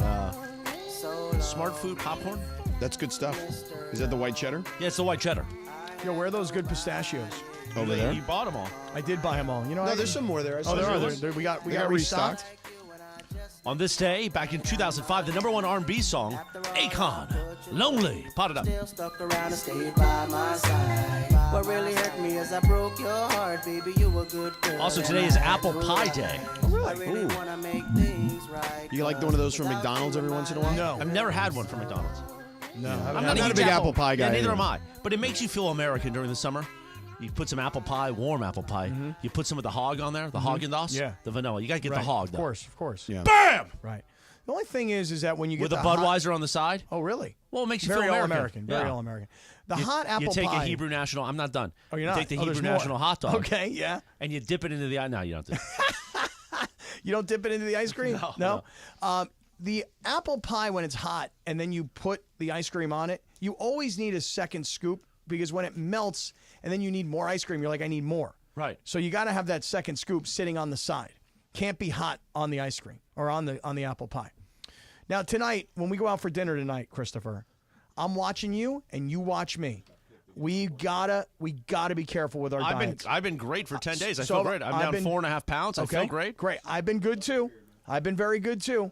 So I'm telling you tonight, no breads, no Last night I had to go to this thing with my daughter at this college Did you thing. eat bread? No. There was these pizzas. Dude, I mean sausage, pepperoni. I'd eat the whole freaking pie and leave nothing for anybody. Stayed away from it all. I am feeling like my discipline might be coming back. I think we're going to Sol Agave tonight, right? Downstairs? We are? I'll probably get just the carnitas plate there. It's Okay. amazing. All right. But I'm going Carnitas to plate I'm was going to have a good. couple cocktails. You are. You're going to have a couple cocktails? Well, Okay. have you not been drinking? No, I'm not drinking beer, but I'm drinking hard alcohol's fine. Yeah, no, I'll have a Tito's, soda, lime. Maybe I'll have a Tito's on the rocks with some blue cheese olives. Yeah. So During the happy hour? that's right. This Yeah. is the Cappy Hour. Yeah. And if you're watching on YouTube, right here, I'm holding this bottle of Tito's. Yeah. So, Cappy, before I finish the Lakers conversation, you wanted to watch Caitlin Clark. Right. So today on Around the Horn, You were going to call it Horn. Horn. Yeah. One of our we did one topic in the B block, and it was Caitlin Clark. Okay. And just kind of the WNBA season starting, but it was mostly Caitlin Clark. And I was the only one that said that I'm curious to see her adjustment to the game because I remember watching after the women's championship, Diana Taurasi, who obviously is a legend women's basketball player, right? She was like the Kobe. She's like the Kobe of women's basketball. She is? Yes. She's the logo, dude, of the WNBA. Okay. Well, again, for 28 years, I haven't paid attention. Clearly. But what just trust me when I tell you these things, okay? Well, it's true. Yeah. 28 years, I haven't paid attention. I got it. Let him get through it. All right, go ahead. So anyway, so she went on SportsCenter that night with Van Pelt and made this comment about like, yeah, she's going to be playing with grown women now. Like this isn't going to be as easy as everybody thinks. Like she's going to have an actual transition. It's not to say she won't be a great player, but it's going to take a minute. You know what I mean? And people went nuts when she said that. And I'm like, yo, she's played in this league for 20 years. Like she was Caitlin Clark well before Caitlin Clark. You know what I mean? And if anything, she was a way better, more well-rounded player than Caitlin Clark was coming out of college when she played at UConn. So I was stunned at the reaction to the reaction. And then I saw, Michael sent me this yesterday, Thompson, that Caitlin's coach, Christy Sides, is the head coach of the Indiana Fever. She made a comment after their last preseason game where Caitlin struggled a little bit. And she said, well, we got to get her out of some of her bad habits. And she's got to realize that, these logo shots are not going to be the same in this league than they were in college. And she's also got better teammates that she can rely upon. We just got to get her into those better habits. People lost their mind, right? Who is this woman? Hasn't she seen her play? Like, hey, man, if you're taking a jump from a one level to another level, there is going to be an adjustment period. I don't care what sport it is and what gender it is. If you're going from college to a pro level, there is going to be an adjustment period. And we're seeing it tonight. She's got 2 points, 4 turnovers, just got ripped again for a layup, a transition layup on the other side. She is struggling mightily tonight. Why are people so upset? If you go from AAA to Major League Baseball, there's an adjustment. If you go from college football to the NFL your first year, if you go from San Diego to Los Angeles, there's an adjustment. There was an adjustment for Cappy. Was there? Yeah, remember the first 3 months it was bad. Well, that wasn't me necessarily. But why are people Do honestly? we need why are LZ people, back on the show? Oh boy, why are people so upset? It makes sense. Well, People here's are the thing. lost their mind. Here's the thing. If you look at women's Division I college basketball, which Caitlin Clark made it to the championship game and lost, right? Let's just say there are 1,000 women playing Division I college basketball. And then when you get to the WNBA, how many teams are there? Woof, she just got stuffed on a shot. Dude, she's got a huge bullseye on her back. Yeah, I am well- telling you, no, they are guarding her super tight. Like, Okay. this is a thing that I don't think she's realized.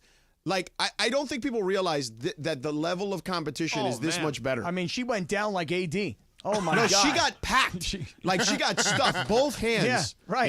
Yeah. She went down like she's hurt like AD, like she's never going to And get I'm up not again. rooting against her. This is not me doing that. But it is like, again, it is a natural thing that I don't think people realized that she was going to have some, doesn't mean her next game, her next half may be great, but she's going to have some struggles. Okay, but here's the thing. How many teams are there in the WNBA? Approximately. 12. Okay, that's it. Okay, so 12. Now think about this. You ready? If you go from 1,000 women playing Division I college basketball, and I'm just making up a number, it could be more, it could be less, and you have 12 teams in the WNBA, and each team has 12 women, let's say, you're down to 144 people, right? The top 10% of female basketball players on planet Earth are playing in the WNBA. Correct. You understand? Right. And by the way, of the 144 that are playing this year on rosters, of that 144, probably about 24 of them are rookies. Right. Okay? So you're saying 1,000 women turns into 24 women. Okay? Of course, she's going against taller, more athletic, stronger, more physically developed, the best of the best of the best. Right. She was playing college basketball. Right. She was shooting from wherever she wanted to. And the other thing is that these women you would talk about Taurasi, these women don't love the fact that she's the star of the league, the face of the league. Before she's even played a game. She's played one half of basketball and she has 3 points. Right. So they resent that from her rather than embracing it and saying, hey, I'm not saying don't guard her and let her shoot from half court, but instead of embracing it, like, hey, she's bringing new eyeballs, she's bringing new sponsorship, there's this whole new wave of young women. I feel like the older women kind of resent it. Okay, but they want to play ball. You know what I'm saying? Like, look, Stephanie White, who is the coach of the Connecticut Sun, the team they're playing, I know her because she does work for ESPN on the NBA side, and she's a good coach. She's going to make sure, like, do you think that any team is going to want Caitlin Clark to light them up at this level? To your point, there's only 12 teams. There's 140, 150 players, whatever it is. There's going to be personal pride. Like, when LeBron came into the league, he had a target on his back. For sure. You know what I'm saying? And, like, yes, he had an amazing first game against the Kings, but, there were some games after that where he had, some rookie struggles here and there. I mean, again, like, Caitlin Clark struggling is not going to be a surprise. I just am more surprised that people thought she would just waltz in here and just, like, be Steph Curry on day one. But the reason most people thought that, and by the way, they're not familiar. Right. I was one of those people. You know why? Because in 28 years, I've been to one WNBA game. And you went with me. And until Caitlin Clark comes back, I'm not sure how many more I'm going to go to. This is fun to watch. In the last 2 minutes, they haven't called a foul on things that are very physical. This is a very physical sport. It is. The women's game is a lot more physical than the men's. Really? They're playing defense. Yeah. This is great to watch. No, it is. There she is. She takes a shot. Bang! There she hit it. Yeah, Caitlin. There you Yeah, go. Caitlin. You go, girl. Yeah. Did you take her in prize picks? I might take her for I second did. half in underdog fantasy. I took her in prize picks. All her number was half a point. Oh, well, you had that special. Yeah. That's right. They gave it to me. Yeah. So All right. she's got 7 points now. Way to go, Caitlin. She still has 4 turnovers. It's all right. Yeah. It's her first game. I get it, but it's halftime. She'll be Steph Curry by the second half. But that's a good look. See, they got her an open look there. They got a good screen for her. She had space to shoot. But when she's trying to go one-on-one, she's got no chance right now, like against these women. And it's just, look, I think it's good for her to struggle. You know what I mean? A little bit. Because I think it will only make her rise even better. Because I do think she and this group of women who were drafted this year particularly, and we're going to see the young lady in L.A., Cameron Brink, who's awesome too. These young women, they're going to be like, if I had to liken it to a draft in the NBA, 84 draft, right? Jordan, Barkley, Olajuwon, Ewing, all those guys. This is that draft for the WNBA. What's the young lady's name that was drafted from Stanford by the Cameron Brink. Cameron Brink. I saw the Who's ad. family friends with Steph Curry, the Currys. I saw the ad with the Kim Kardashian underpants. Skims. Yeah. That's an amazing ad. Yeah. See, because here's the thing. Right. They're understanding we got to be mass appeal. Yeah. These are very attractive young ladies Yeah. who are using their attractive looks to attract more fans. Another turnover for It's Caitlin the Clark. official undergarments of the WNBA. Correct. You think higher than 10.5 second half points? Correct. I'm going to get some. I don't know. But she's got 5 turnovers in the first half. You know, Why those- not take a turnover and taking points? Are those Skims, do they work like Spanx? They have men's ones. Can they hold in my belly? Yeah, they are. They're very similar. No, they're not. Chris, let's by get the some way, of the those. other thing, you I want to think know higher the than other thing 10 about where she went? She went to a bad team. The team hasn't made the playoffs in 7 years in a league of 12 teams. Well, you see, that's just it, is that she was the number 1 overall pick and went to a bad team, whereas we were talking about Caleb Williams, and he went to a good team. I mean, I'm not saying the Bears were Super Bowl good. They were Right. 7-9. Right. Or 7-10. Yeah. I love that you're into this story, though. I'm into it. Yeah, I am into it. And I read the story. What's the young lady's name from LSU? Who was like Angel Reese. Angel Reese. Oh, yeah. They had to move the venue. The Chicago Sky. Right, Yeah. because they only could fit like, I don't know, 4,000, Yeah. 2,000. Now they need a place to sit like 10,000. Yeah. So it's interesting to me that this sport is growing the way it is. This is the 84 class of the NBA draft. This is very similar. The other thing that's interesting to me is I feel like I was watching SportsCenter on Sunday night, and I felt like they did an extended highlights package of an LPGA event that I would not have normally had interest in, and they made it super interesting. And I feel like they're saying it's soccer, it's basketball, it's golf, it's not just softball tennis. too is coming soon because softball. We're about to do the College World Series stuff. Yeah, softball and LPGA baseball. has Nelly, who has been on fire. So Nelly Corda. So that's also a person that a lot of people are watching in the LPGA. Okay, didn't know that. Yeah, she's won. Well, maybe you need to open your horizon. Didn't she win 5 straight Do tournaments? Do I need to open my horizons? Maybe. Yeah. All right, so you know what I'll do? I'm Maybe, gonna start maybe doing we an should get you an around the horn. You'd be more well-rounded. You know what I'll do? I'll start doing an LPGA report here every week. Why don't you see if we can get it sponsored? How by about you tell somebody? us first about your friend Avner Gadd who's coming in 30 minutes I would before we love do to. Radio Tinder? Avner Gadd is coming in. And here's the one thing about Avner Gadd. I want to tell everybody that when you hire Avner Gadd, okay, you have to understand that Avner Gadd has this very effective team. And the reason that they're so effective is because they're diverse. His people on his team come from a wide variety of backgrounds. Some of them used to work for the insurance companies, the same insurance companies that Avner Gadd is fighting for you with.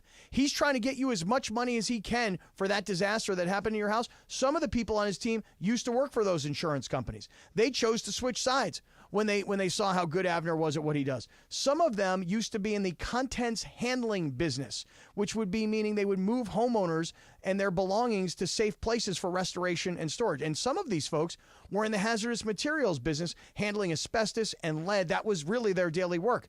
Some of them, believe it or not, used to work at law firms, and they handled bad faith claims and general business disputes. So my point is that when you work with Avner Gadd, you're working with this very effective, very diverse team, and really diversification is the name of the game when you're working with Avner Gadd. And always, I say to you, no one messes with Avner Gadd and his team, and you can tell it isn't just Avner. There's a whole team standing right beside him. So if you have one of these situations where your insurance company doesn't want to pay you what it's going to cost to fix the damage, you call Avner Gadd. He kicks ass. 818-917-5256.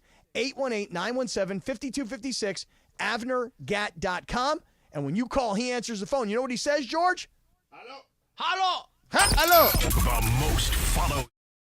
What a time to be black and gold. It's officially official. Olivier Giroud is black and gold. The great French forward, Olivier Giroud, joins LAFC this summer. Let's go black and gold.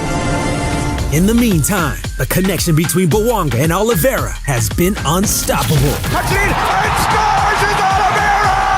He does it again from Denis! Next up, LAFC visits St. Louis City SC. Pre-game starts tomorrow at 5 p.m. on the ESPN LA app.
greatest songs ever made. One of the classic television shows of the 80s. Because it's Radio Tinder time. We like to play a TV theme, sucker. I bet we've been together. Oh, wow. Even hit the post on a TV thing. There you go. On this day. Is this Family Ties? Yeah. I love this show. On this day in 1989, the final episode of Family Ties aired on NBC with a 36 million people watching. Alex P. Keaton, man. Oh, I'm still an Alex P. Keaton. I feel type. like you still are. Yes.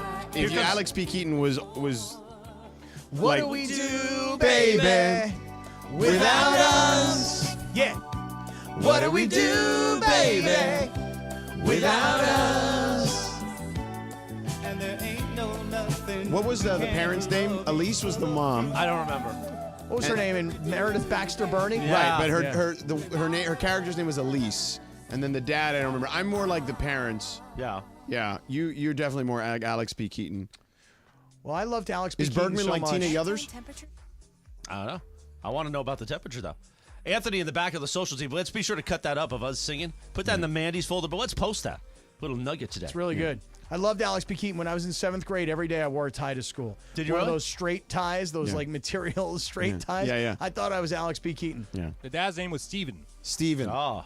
Yeah. It is Keaton. Remember the episode where he had a heart attack? I got really sad. Steven that day. Keaton, yeah. Anyway, it is Radio Tinder time. Dad! You can follow. That was their reaction. I remember. You can follow her at Lindsay Baseball on Twitter or Instagram. Don't forget about our sponsor, Tequila Mandala. There you go, Cappy. Asia Wilson walking in. The Aces, the defending champs, are walking after. Always swipe right. Tequila Mandala, founded in the city of Downey. Just like me. Just like you. Take it away. I'll have some Mandala tonight at Silicon, maybe. There you go. Take it away, producer Lindsay. All right, guys. So a TikTok video. What happened today? What's happened to the? Thank you, Christopher. Today. I don't know. If you figure I could just skip I it. figure it started before the show when you guys had when she beef. tried to pit Sedano and I against each I other. don't believe she tried to pit anyone against anyone. You don't think that was her intention? No, but go ahead, Lindsay. No, it wasn't. I actually made a comment how an interview that we did was long and that we should also. I don't know. Just do the radio. I did not. I don't know. I still don't understand why people can't talk things out. That's all. Well, we did. That's all. I didn't know we did. No, Sedano and I did. Okay. We're good. I didn't try and pit anybody against anybody. That's not what Sedano said. That's not what I said at all. See how these things happen when people get pitted against each other? So, a TikTok video of another millennial quirk recently went viral. And I think this actually applies to you, Cappy. I don't know if you fall into the millennial category, but I think this is right up your alley. So, it's the inability to buy big-ticket items on your phone. So, take out clothes, shoes, no big deal. You could do that. But trying to buy a plane ticket on your phone, no. That's a laptop job. And the millennial inclination to turn to computers when you're making a big purchase isn't just a fluke. A January 2024 report determined that online shoppers in their later 20s and early 30s, and a little bit older than that, do serious business on computers in order to better resist the urge to make spur-of-the-moment charges. Do you find it difficult to make major purchases on your phones? Cappy, swipe left or swipe right? I will swipe right. That's what I thought. I definitely prefer a computer to a phone when making purchases, like you mentioned airline tickets, right? No, not me. I find... Oh, Cappy, one time we were trying to do it at the casino. We were at Yamava. We were trying to change his flight. And he's like, no, I need to open my laptop. I do I can't do it on my phone. You can't We just were do at it the on the Rocket app? Brews that day, Yeah, remember? yeah. He had like a meltdown. He could not do it on You his phone. can't do it on the app? I mean, I could... No. Okay, let me just tell you this. You ready? Dude, that was amazing. Okay, a couple weeks... I think I told you this. It was 2 Saturday nights ago when my daughter graduated college. Yeah. She wanted to go on this trip, and I was like, all right, I'm going to give her this gift to put her on this trip. And I literally made the reservations on the app on my phone. For the first time ever. Yeah, I guess maybe, but I feel like I do feel like I'd prefer to have the bigger screen of the computer rather than the smaller screen of the phone when doing things like booking airline tickets. I will say this: unless I'm booking more than one person, I'm doing. If it's just me, I'm booking it right here Your on my phone's phone. more secure, too. So I will say, Well, your nowadays, iPhone is, yeah. With the phones, like the apps are so much easier to use because they're so much more user friendly. I feel like than the big website. But to your point, Cap, if like you had to use like the United website Right. like on your phone, then it would be more difficult. But it's different because it's an app. You know? Oh, are you saying he would go to www.unitedairlines.com on like the Safari? Yes, exactly. On his phone. Yes. Oh. Yeah. Yes. So that would be more difficult. You got to use the app. But I feel like the app is pretty easy to use. But yes, he did that when you were booking your one flight or you had to change it. And you're like, no. I need to get my laptop out. I will admit that for example, if I were going to use my phone and I were going to go to ESPN to check scores. You would just go ESPN. No, I would actually go to ESPN.com on my browser rather than use the app. No. No. Hell Why no. is that? Wait a minute, you're doing this on your phone? Yeah, like I would go to Safari. Wait, you don't use the ESPN app? I mean, not really. I would prefer the website. Is it because do you not know how to use the app? Really. No, I know how to use the app. I know how to use the app. I mean, but I prefer the website. I don't know why. Okay. All right. Let me go to the ESPN I will say app. when I buy furniture, I feel like I need to do that online, like on the. I need Well, to have the but full something web like that, browser. you want to see a bigger picture. Yeah. That I would understand. But like an airline ticket, like honestly, the only time, even if it's just me if it's me, I just do it myself. But even me and my wife, I'll do it on the app. If it's like I have to add the kids or whatever, because sometimes they're not saved the same way. Yeah, you got a little I gotta drop-down actually menu right. So I and- gotta yeah. like type it in. Like then, if it's like a family vacation, then I'll use my computer. But other than that, dude, it's my phone all day. I do like my computer, though. I do like the Yeah, bigger we know. screen. I Yeah. do like my multiple fingers typing away versus just my thumbs. Yeah. I don't know. I like the computer. All right, one more real quick. Funchy. All right, guys, you guys watch Abbott Elementary School on ABC? I my wife does. I've seen a few episodes. Okay, They're pretty so, funny. No idea what it is. Well, Bradley Cooper, who just had a guest spot on the show, will get nominated for an Emmy for less than 2 minutes of screen time on the show. Now, earlier this year, the Television Academy ruled that a guest performer can be on an episode and get nominated if they appear for 5% of the episode. Okay. So Cooper was in, more than half of. And these are 22-minute episodes. Yes. Right. The So episode that's- he appeared on was 20 minutes and 31 seconds long. He had to appear up to 71 and a half seconds in the episode. He had nearly double that, with Right. 116 seconds. Right. But it's still only 116 Yeah. seconds. So is this But right it was that 10% of the show, right? Right. Yeah, it's 10%. That's yes. good math, Cappy. Thank you.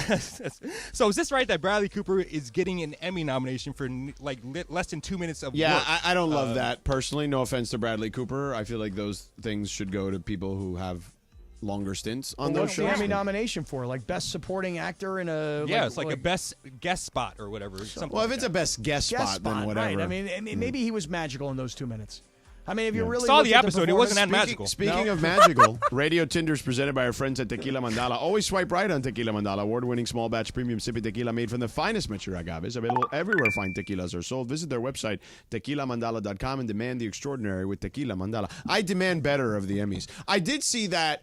I think it's the CEO of YouTube said, well, if Bradley Cooper and these guys are getting guest spots and Emmys for that, then why are we doing Emmys for YouTube content in that scenario? well, It's not on television? well, So what? But you're streaming is technically not on television either. Right. They changed Yeah, it but- recently to accommodate Netflix and Prime and the other streaming platforms. So why can't they accommodate YouTube? Because you can watch that on your TV. Right? Why isn't there a category for that? Like, there's a short film category of the Oscars. But do they have a film? Isn't that the whole thing? You have to have a film studio. It's part of like the hook. YouTube isn't making its own content, right? Why doesn't YouTube make its own award YouTube show? does People are make its making their own content. content. One more Studio, thing. You you think know he's what I just getting nominated because he's Bradley Cooper? Yeah, I Probably, think yeah, so. yeah. No, you know what the rule is with Netflix? It's that it needs to have at least it needs to be in one theater for a X amount of theatrical run. So Right. you could put it in one movie theater for like 3 weeks, and it can count for a movie for an Oscar. Listen, sometimes these nominations get tricky. People that aren't qualified get nominated. I mean, look at Cappy with Host of the Year for the Mandy. Not only nominated, but victorious. Yeah. Year one. I should have Yeah. called Jacob Hey, after listen. that. You've regressed. Because there was No. clearly there was No, an no. accident. Not regressed. Yeah. And by the way, that was your former PD who said regression. I mean, I'm surprised to hear that from you. You know what? I'm going to give you credit on that one. I'm going to give you credit on that. That was a good pull. Yeah. I'm going to give you a slow clap on that one. It's not a failure, Eric. That was good. Hey, guys.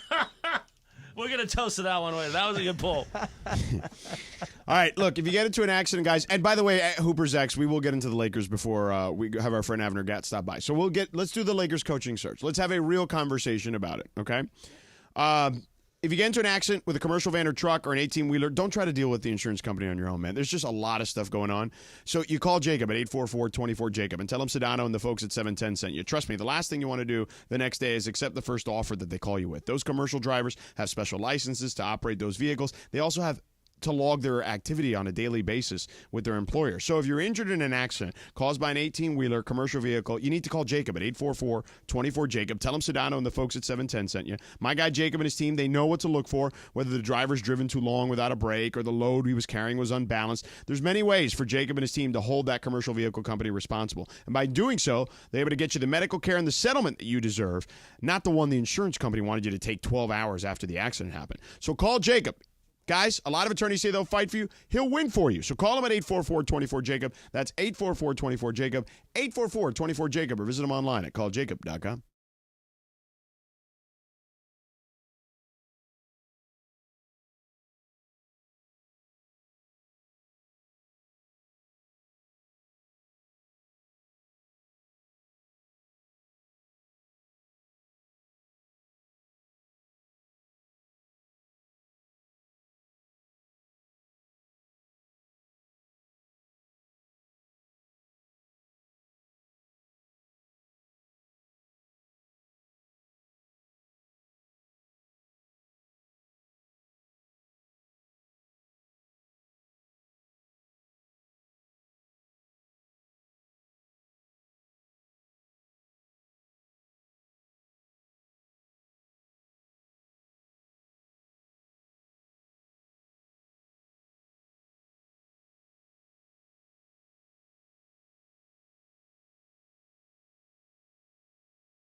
Ten minutes in front of 6 o'clock.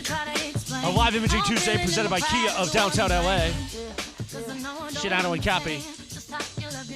Come on, Kappy, give me a little something. Oh, dude, I love this song. On this day in 2003, Beyonce released the song Crazy in Love. Also, today's Dance Like a Chicken Day. Oh, really? Like Mick Jagger? You know what I'm saying? I do know what you're saying, man. Uh-oh. Our friend, the great Abner Gadd, is going to stop by. Hello. Hello.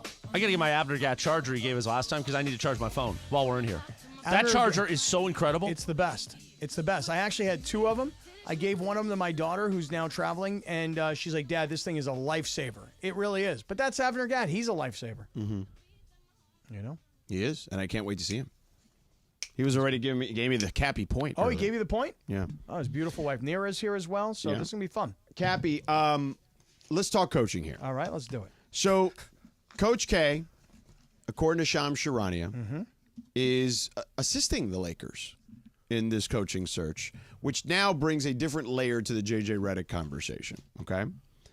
So, does that change your opinion on J.J. Redick at all, that you've got his former college coach, one of the greats of all time, in essence, potentially, we don't know this to be the case 100%, but potentially vouching for him? Well, I mean, it doesn't change my opinion in this way. Just remember, 3 weeks ago, when we started talking about who's going to be the next coach of the Lakers, this is even before Darvin got fired, I said to you guys then, and it was all based on just kind of the LeBron and J.J. Redick podcast, you're looking at the next head coach. In fact, George, I want to say that we played a soundbite, I think, from that podcast where LeBron was talking about coaches. Yeah. And I said to you then, I go, this is a big setup.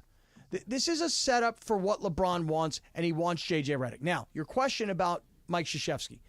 If Krzyzewski vouches for J.J. Redick, great. And he's doing it with the organization. But what would we expect him to do? Tell them no? I mean, he's one of his guys.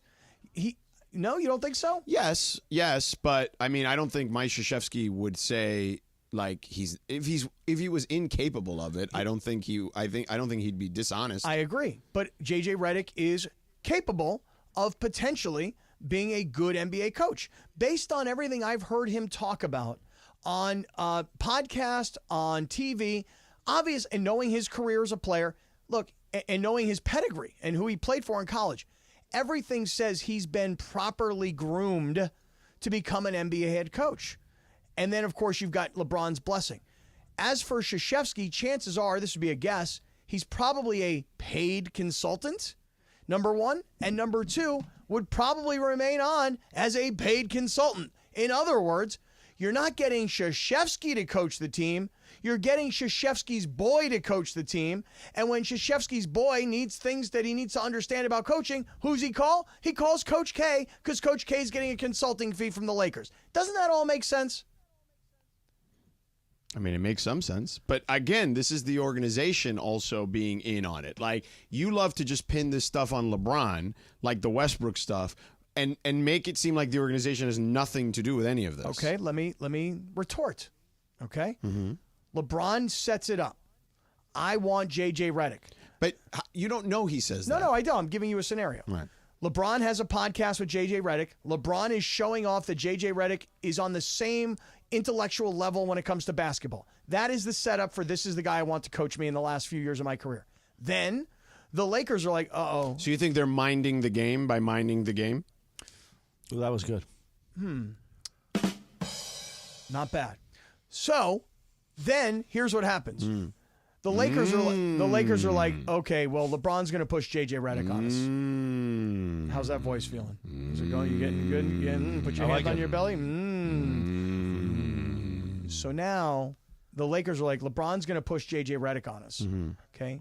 We would love to have Mike Krzyzewski, but we're not going to get Mike Krzyzewski. Well, Mike Krzyzewski's not coaching anymore. Let's call Krzyzewski.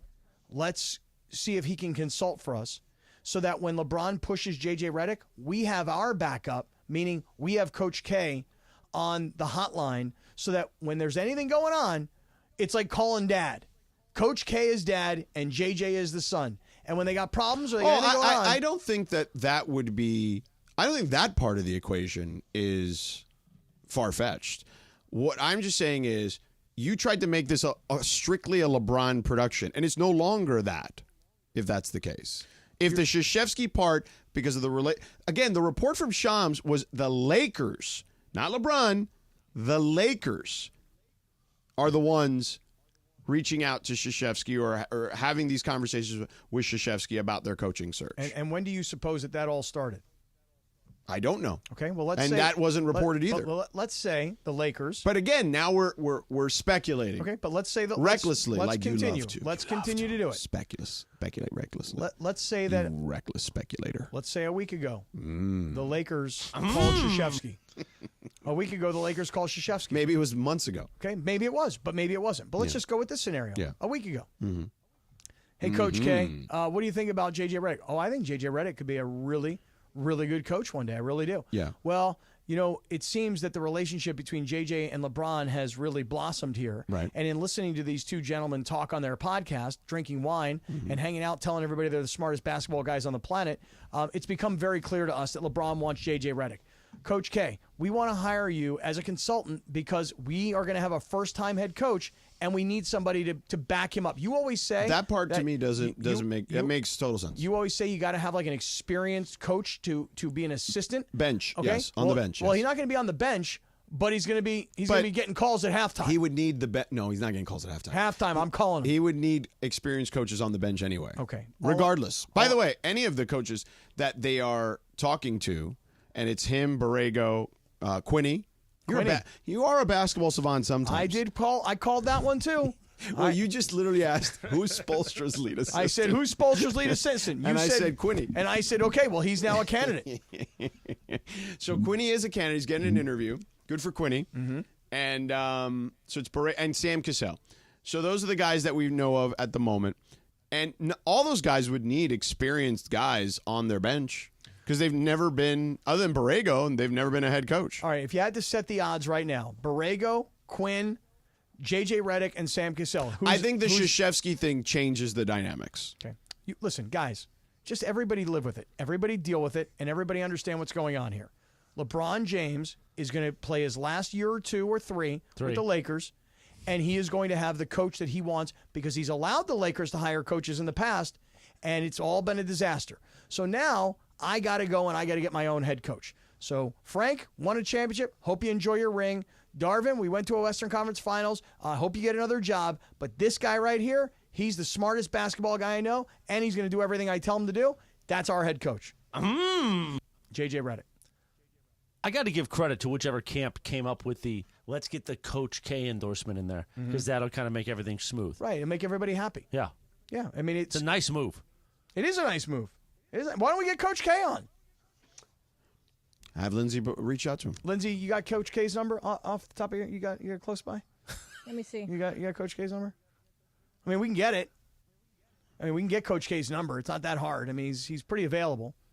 He doesn't have a job right now. I mean, Kirk Morrison was just on his podcast a couple weeks ago after the Super Bowl. Coach K's? That's right. Yeah. Really? That's true. right. Mm-hmm. That's right. What was he talking about? The Super Bowl? Yeah. On Coach K's podcast? Correct. Yeah. Was it entertaining? I don't know. It was very good. I mean, it was Kirk. You listened to it? I did. Oh. You did you? Coach K's got a good show. It's on Sirius. Sirius, too. Yeah, I know that. Oh, really? Didn't hear the Kirk Morrison. I'll reach out, Cappy. Okay. Also, you know who used to work with Coach K for a long time? By the way, you're probably going to get a very quick no on that one. Why? Is what I'm saying. But, you know. Why? Gotta ask. Just trust me on this. Why? Why would Coach K not want to talk to us?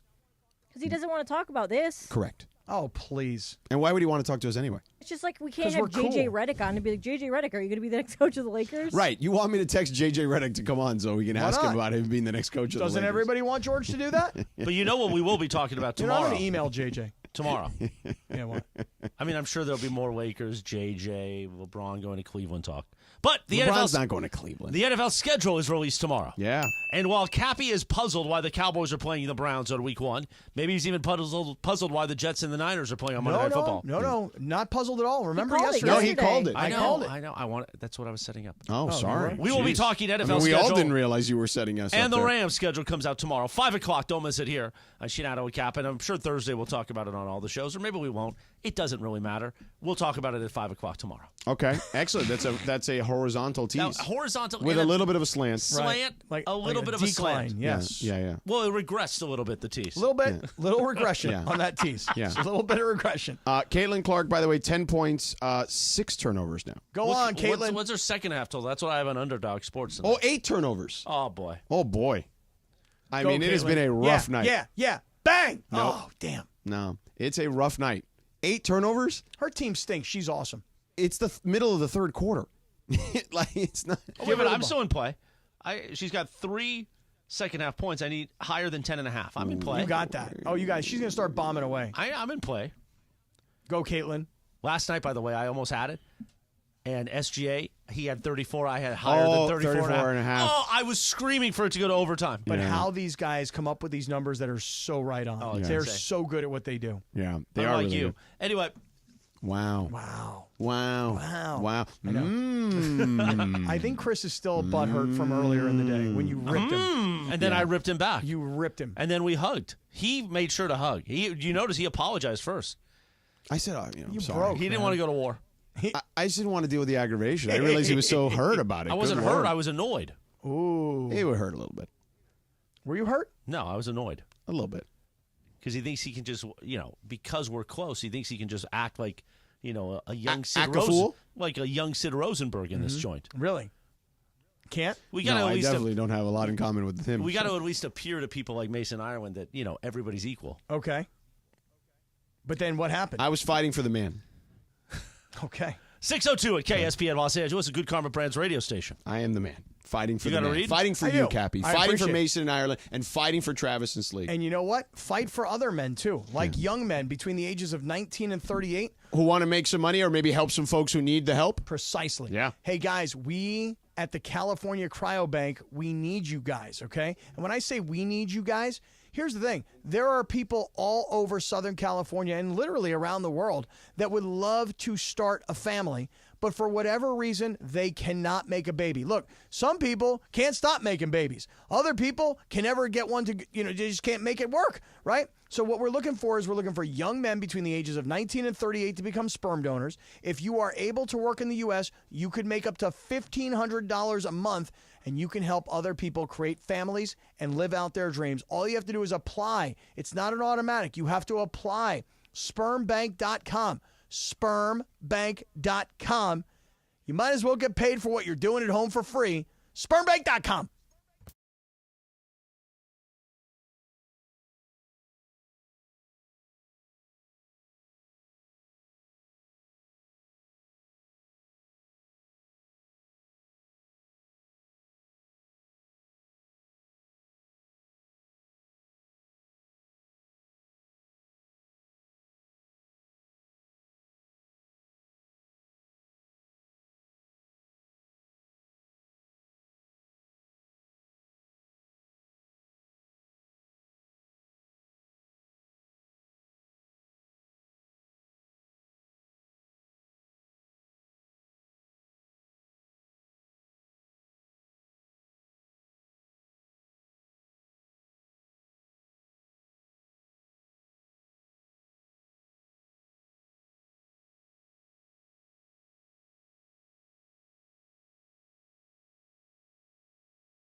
All right, parents, here's some fun facts for you here from Children's Dental Fun Zone. First tooth, first visit. Once those teeth pop out, you gotta bring them to Children's Dental Fun Zone. And as far as ortho is concerned, you gotta get those kids here by the age of 8.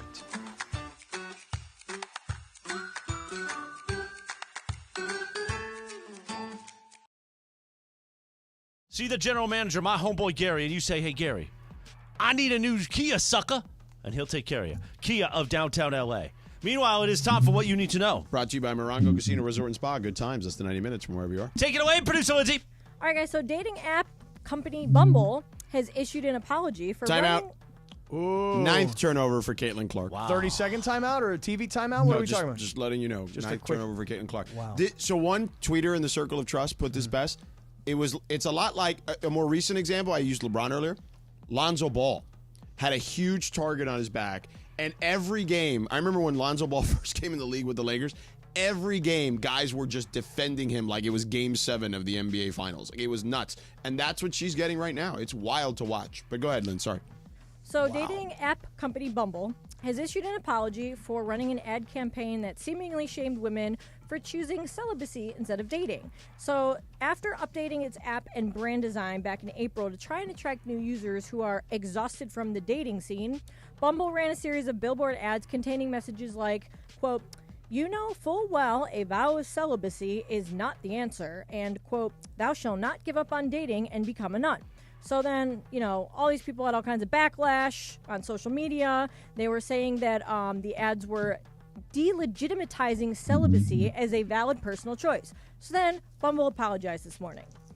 They posted on Instagram saying, "We made a mistake. Our ads referencing celibacy were an attempt to lean into a community frustrated by modern dating. And instead of bringing joy and humor, we unintentionally did the opposite." So yeah, they're sorry for telling people, joking about being celibate instead of using those horrible dating apps. Everybody just folds so fast. Like, you put something out, it creates the publicity you want it to, and then all of a sudden, what do you, "Oh, I'm so sorry. I offended the celibate community. Oh, come on. It was intended to be lighthearted and a joke. But, Cappy, didn't they get double publicity because people got offended? And then they did the apology. So the apology also gets news, too. Because I wouldn't have known about it unless I saw this. You know? Folded fast, though. Like Mason folds to Ireland. Radio Mike. Caitlyn may be in a good spot now because the previous girl who was defending her looks like she turned an ankle. Oh, really? Yeah. I need those second half points. So hopefully she's being tended by the trainers, but yeah, Caitlin's still struggling out there mightily. Come on, Caitlyn. That is what you need to know. Brought to you by Morongo Casino Resort and Spa. Good times, less than 90 minutes from wherever you are. We're watching the Caitlin Clark debut on one TV. We got the Knicks and Pacers on the other. My boy Bob Costas and Billy Costas is Crystal. there. Yeah. Oh, that's a great. See, now I would love to see that. Bob Costas and Billy Crystal together, like to walk up to those two guys and have a chance to chat with those two. That would be great. I mean, if you went with Chris, you'd have a chance with Bob. Yeah. Yeah, but I would like to talk to Billy. I'm not that interested in Bob. Oh, I love Bob. But I'm more interested in Billy. I mean, Billy's great, too. But if you spent some what time is your with- favorite Billy movie? When Harry Met Sally? No, I like When Harry Met Sally. No, it's a good movie. It's a good movie. The diner scene. Yeah, but I like the Billy Crystal like stand-up specials. You know, where he does don't all like the City different Slickers? characters. City Slickers good. Yeah. City Slickers. Forget really good. Paris. Slickers? Great movie. Forgetting Paris. What'd you say? City Slickers. That's just a funny one. Yeah. What's the other guy's name that's in that movie? Assminger? Is that his name? I think so. His name Asminger. By the way, one of the greatest by the way, Lindsay moments of all time. I cannot watch MLB Network now without thinking of that. Right. Look at that guy, Greg Assminger. We should have him on the show. Asminger. We should totally have him on the show. We should. You should tell him you've come up with a new name for I him. don't know how seriously he takes himself, so I don't know. No, he doesn't take himself that seriously. You sure? Yeah, Those I'm pretty MLB sure. Network guys, they're like, hey, man, it's baseball. Well, I mean, he did make the whole thing was him saying like, oh, don't worry, guys, we got our first no hitter here by who was it? It that was was pitching? Yamamoto. Don't Right. worry, we're gonna go cut live to the no hitter right away, first pitch. Like he was already joking, so he can't take himself that seriously. No, he doesn't. All right. Go ahead. Where's Abner Gatt? Yeah, where's Abner? It's in the conference room. I'll go get him. Is he having a conference? How about this? Let's just finish the segment out, and then we'll get him for We'll the next bring segment. Abner for the next segment. In the meantime, Cappy. Yes, sir. So, what would happen if James Borrego gets the job? What's going to happen to your whole hypothesis then? If James Borrego gets the job, Or Quinny, or Sam Cassell? Okay, well, first of all, I don't really know. Like the guy Quinny, what's his first name? Chris Quinn. Chris Quinn. How long's he been an assistant with the Heat? Oh, a long time. So this is a guy who has been trained and tutored under Pat Riley, under Eric Spoelstra, and that to me would be a guy that you would say, wow, he's got the credentials. He played with Shaq and Wade, and then he was an assistant coach when LeBron was there. Okay, so he's got a little bit of a relationship with LeBron, presumably. I mean, he was on the staff, right? He was in the locker room. He was on the practice court. Yep. And you know that LeBron thinks Eric Spoelstra is like the greatest coach on the planet. He didn't think that when he was playing for him, right? Because Spoelstra tried to tell him what to do, and you can't tell him what to do. But now he tells everybody about the greatest coach is Spoelstra. Yeah. So if you think Riley, if you think Riley, if you wanted to gauge his itch to coach, yeah, and then he didn't take you up on it because he has his boy Spoelstra. And Spoelstra is now the best coach in the NBA, and now he's got his guy, this guy Quinn. Yeah, Quinny. I think he's got the qualifications. I would love for Quinny to be the coach. That'd be great. But also, I'd also be very terrified for Quinny to be the coach. Because they churn out coaches here like, we're changing underwear. Well, you just sign him to a 2-year deal. Yeah, I don't think he's going to go for 2 years. Okay, sign a 3-year deal and know that you're done after 2. Right. So this guy Quinn, because he comes from Miami, because he comes from the Riley tree and the Spoelstra tree, and he's been properly, I'll say, groomed to be an NBA head coach, I'd have no problem with that. But by the way, I want to say this, but it needs to have LeBron's stamp of approval, because everything should have LeBron's stamp of approval. Otherwise, why are you giving LeBron anything he wants? Which is what the reports all are. Now, the other guy, Sam Cassell. I can remember Sam Cassell as a player. Yeah, he's been an assistant for a long time. And he's been a guy who every year, he's kind of like the NBA's version of Eric Bieniemy. Where every year everybody's like, why isn't this guy getting a job? Right. Why is nobody giving this guy? So why was nobody giving Sam Cassell a head coaching job for as many years as he's been an assistant? Yeah. I don't know. Asking. I don't know the answer. And where's he been an assistant coach for all these years? He has been with Doc Rivers for a long time. Okay, he was with Ty Lue for some time. Okay, and that's okay. And that's good.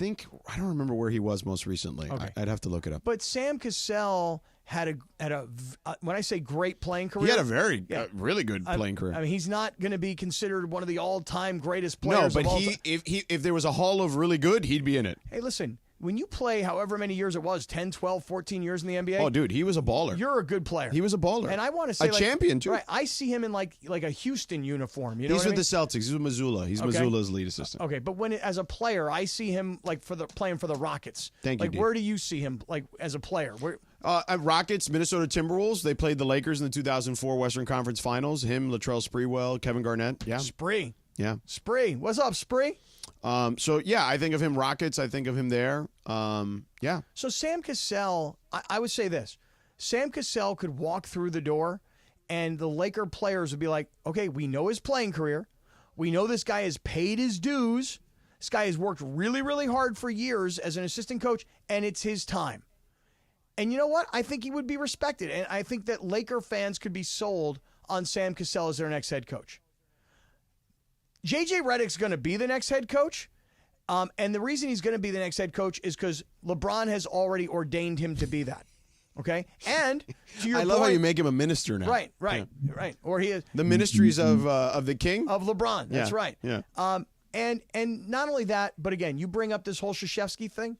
Krzyzewski now in some consulting role, whatever that may be for the Lakers, that is a setup for his guy, LeBron's guy, going to be the guy. Okay. Well, we'll find out. When is this going to happen? Like, what is? I think the what is Lakers the big hold up? they're going to take their time here. Take their time. Yeah. They know who the coach is. What's the rush? I guess they're JJ's probably like this. Hey guys, the answer is yes. Can I just get through the NBA? Let me get through the finals because I'm working for ESPN. Let's wait until after the finals are over. Is that cool? And then in the meantime, you guys can interview Sam Cassell. You guys can interview Quinny. You can interview Borrego Springs. Okay? What? What's the town? Borrego Springs out in the desert. You know what I'm saying? You can interview Borrego Springs. But are you going to harass me the entire time I'm on the road in the Eastern Conference Finals and the Finals about J.J. Redick? Like, are you going to harass me? 100%. Every day? Every day. You're just going to harass me. Have you asked J.J. Right. about being the coach of the Lakers? Exactly. You're just going to ask me that That's every right. day while I'm on the Right. road? And then what you're going to do is you're going to do this to me. I know some things, but I can't really say. Yeah. And I'm going to say to you, who told you these things? And you're going to say, I can't tell you. And I'm going to harass you every day until you give me the information I want. All right, you know what I will tell you? If you need to get your teeth clean and you have kids, and that, listen, we all know that could be a chore because kids don't love going to the dentist. I got the place for you. Children's Dental Fun Zone. Guys, it's got fun in the name, all right? If you're a parent listening right now, you want what's best for your kids, right? And choosing a dentist, as we mentioned, can be challenging. Someone your kid trusts and enjoy going to the dentist with. Well, let me explain to you about my friends at Children's Dental Fun Zone. First of all, 17 locations across the Southland. Got you covered all over L.A. County, got you covered all over Orange County, and got you covered all over the IE. Children's Dental Fun Zone specializes in children's dentistry and orthodontics with state-of-the-art equipment and the personal attention that your kids deserve. Children's Dental Fun Zone. Here's how they make the fun part happen for your kids. They go in there, first of all, if you see it, you've seen this stuff on YouTube that I do. It's super colorful place. Like, they got cartoon stuff everywhere. They've got movies for the kids while they're getting their work done, iPads, toys, toy stations, aquariums for the kids to kind of check out while they're waiting before they get into the when they're in the waiting area. So many things for the kids to have fun with. And for parents, you have the peace of mind that they accept Medi-Cal, PPO, and HMO insurance plans. So to book your child's appointment, and you better do it quick. Our friends at the Circle of Trust are doing it. All our fans are doing it. They're taking their kids there. You can do the same. Trust me, you will not regret this. As a matter of fact, your kids are going to be like, Mom, Dad, when's my next appointment at Children's Dental Fun Zone? And book that appointment for them at cdfzone.com. That's Children's Dental Fun Zone, cdfzone.com. Or call them at 800-717-KIDS. That's 800-717-KIDS.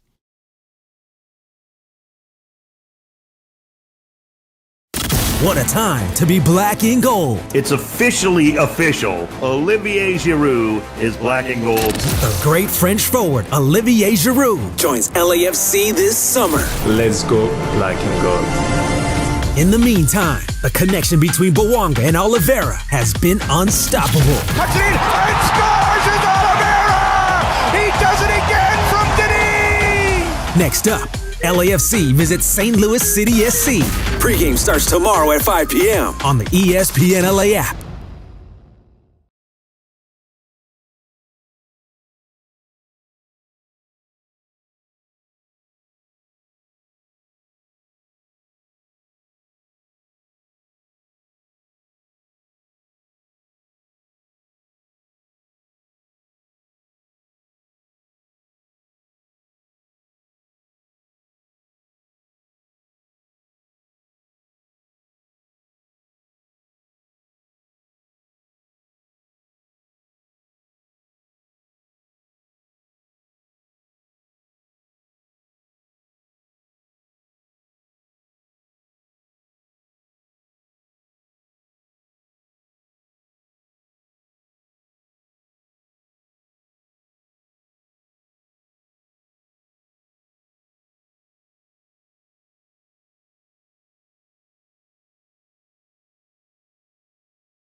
You know we're doing it at this time.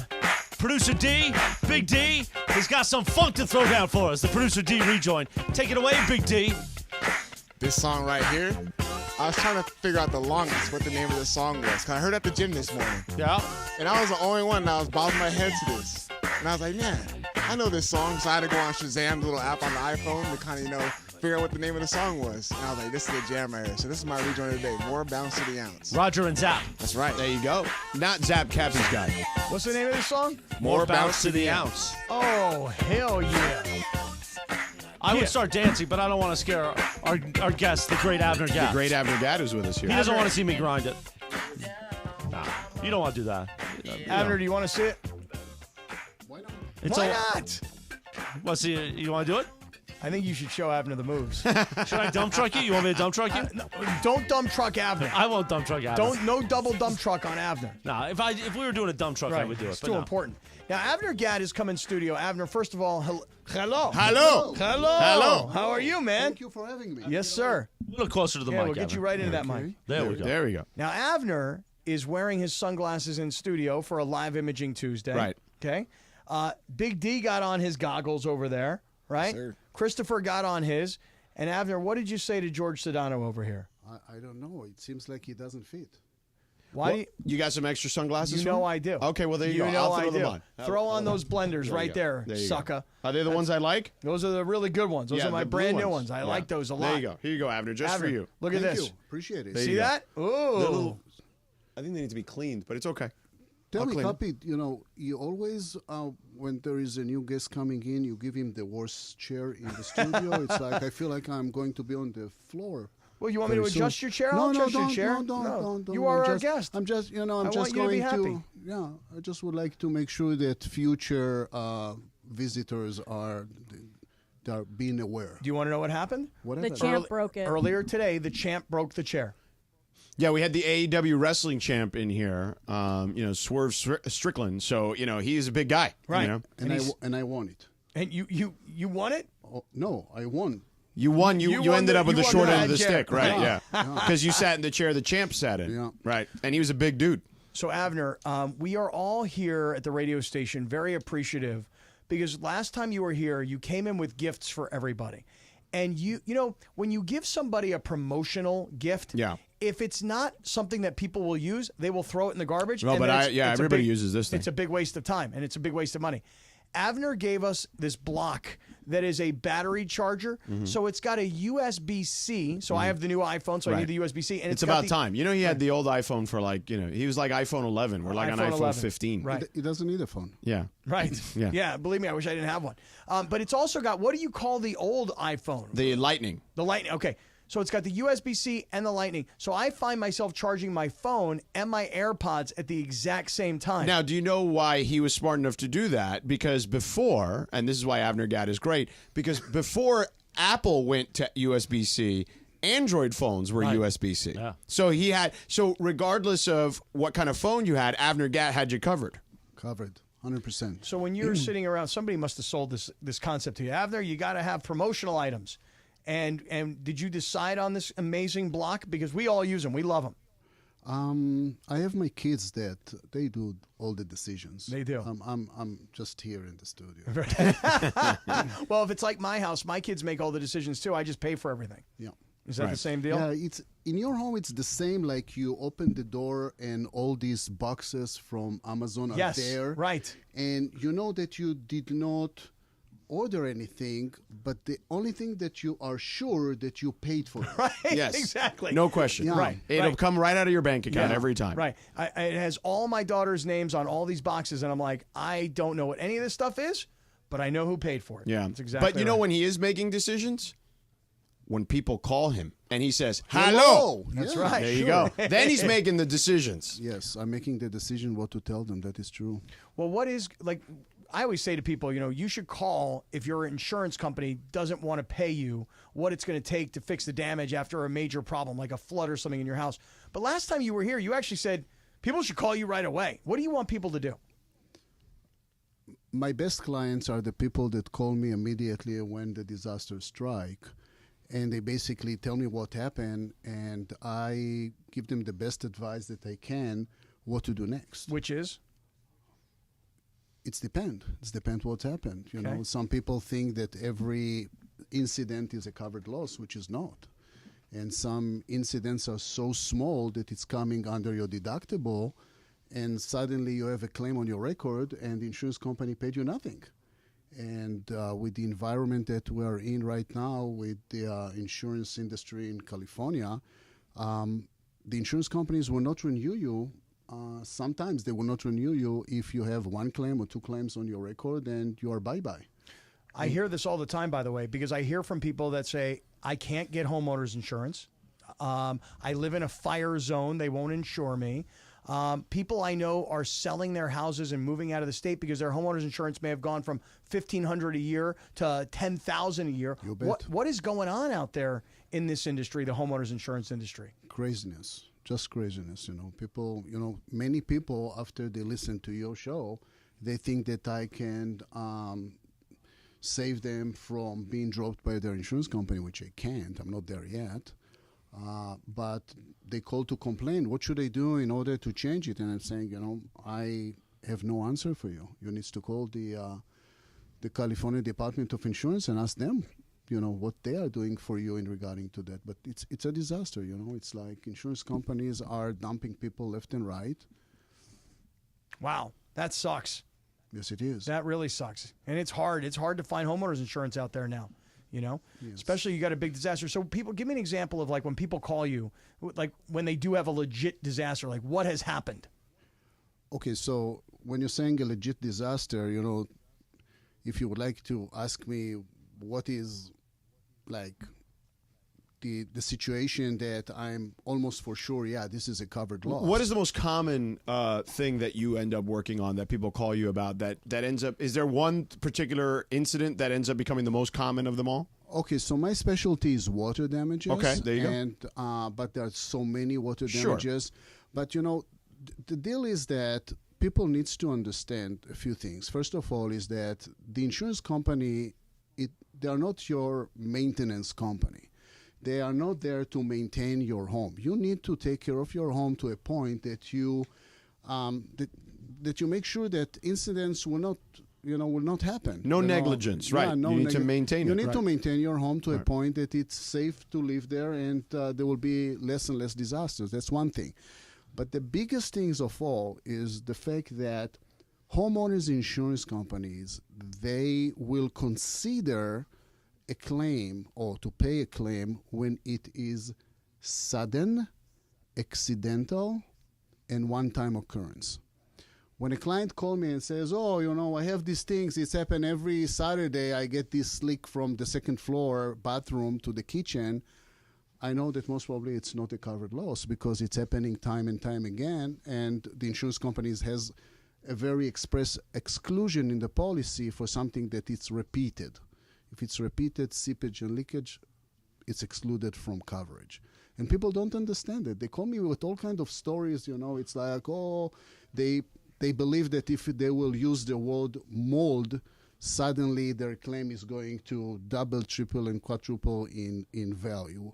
They don't understand that mold, it's taking time to grow, and if it's taking time to grow, it was not sudden and accidental. Right. So the insurance company will use that against you, actually. You can say use it against you, but again, the insurance companies are not your maintenance company. Right. They are there to pay for sudden and accidental disasters. Wow.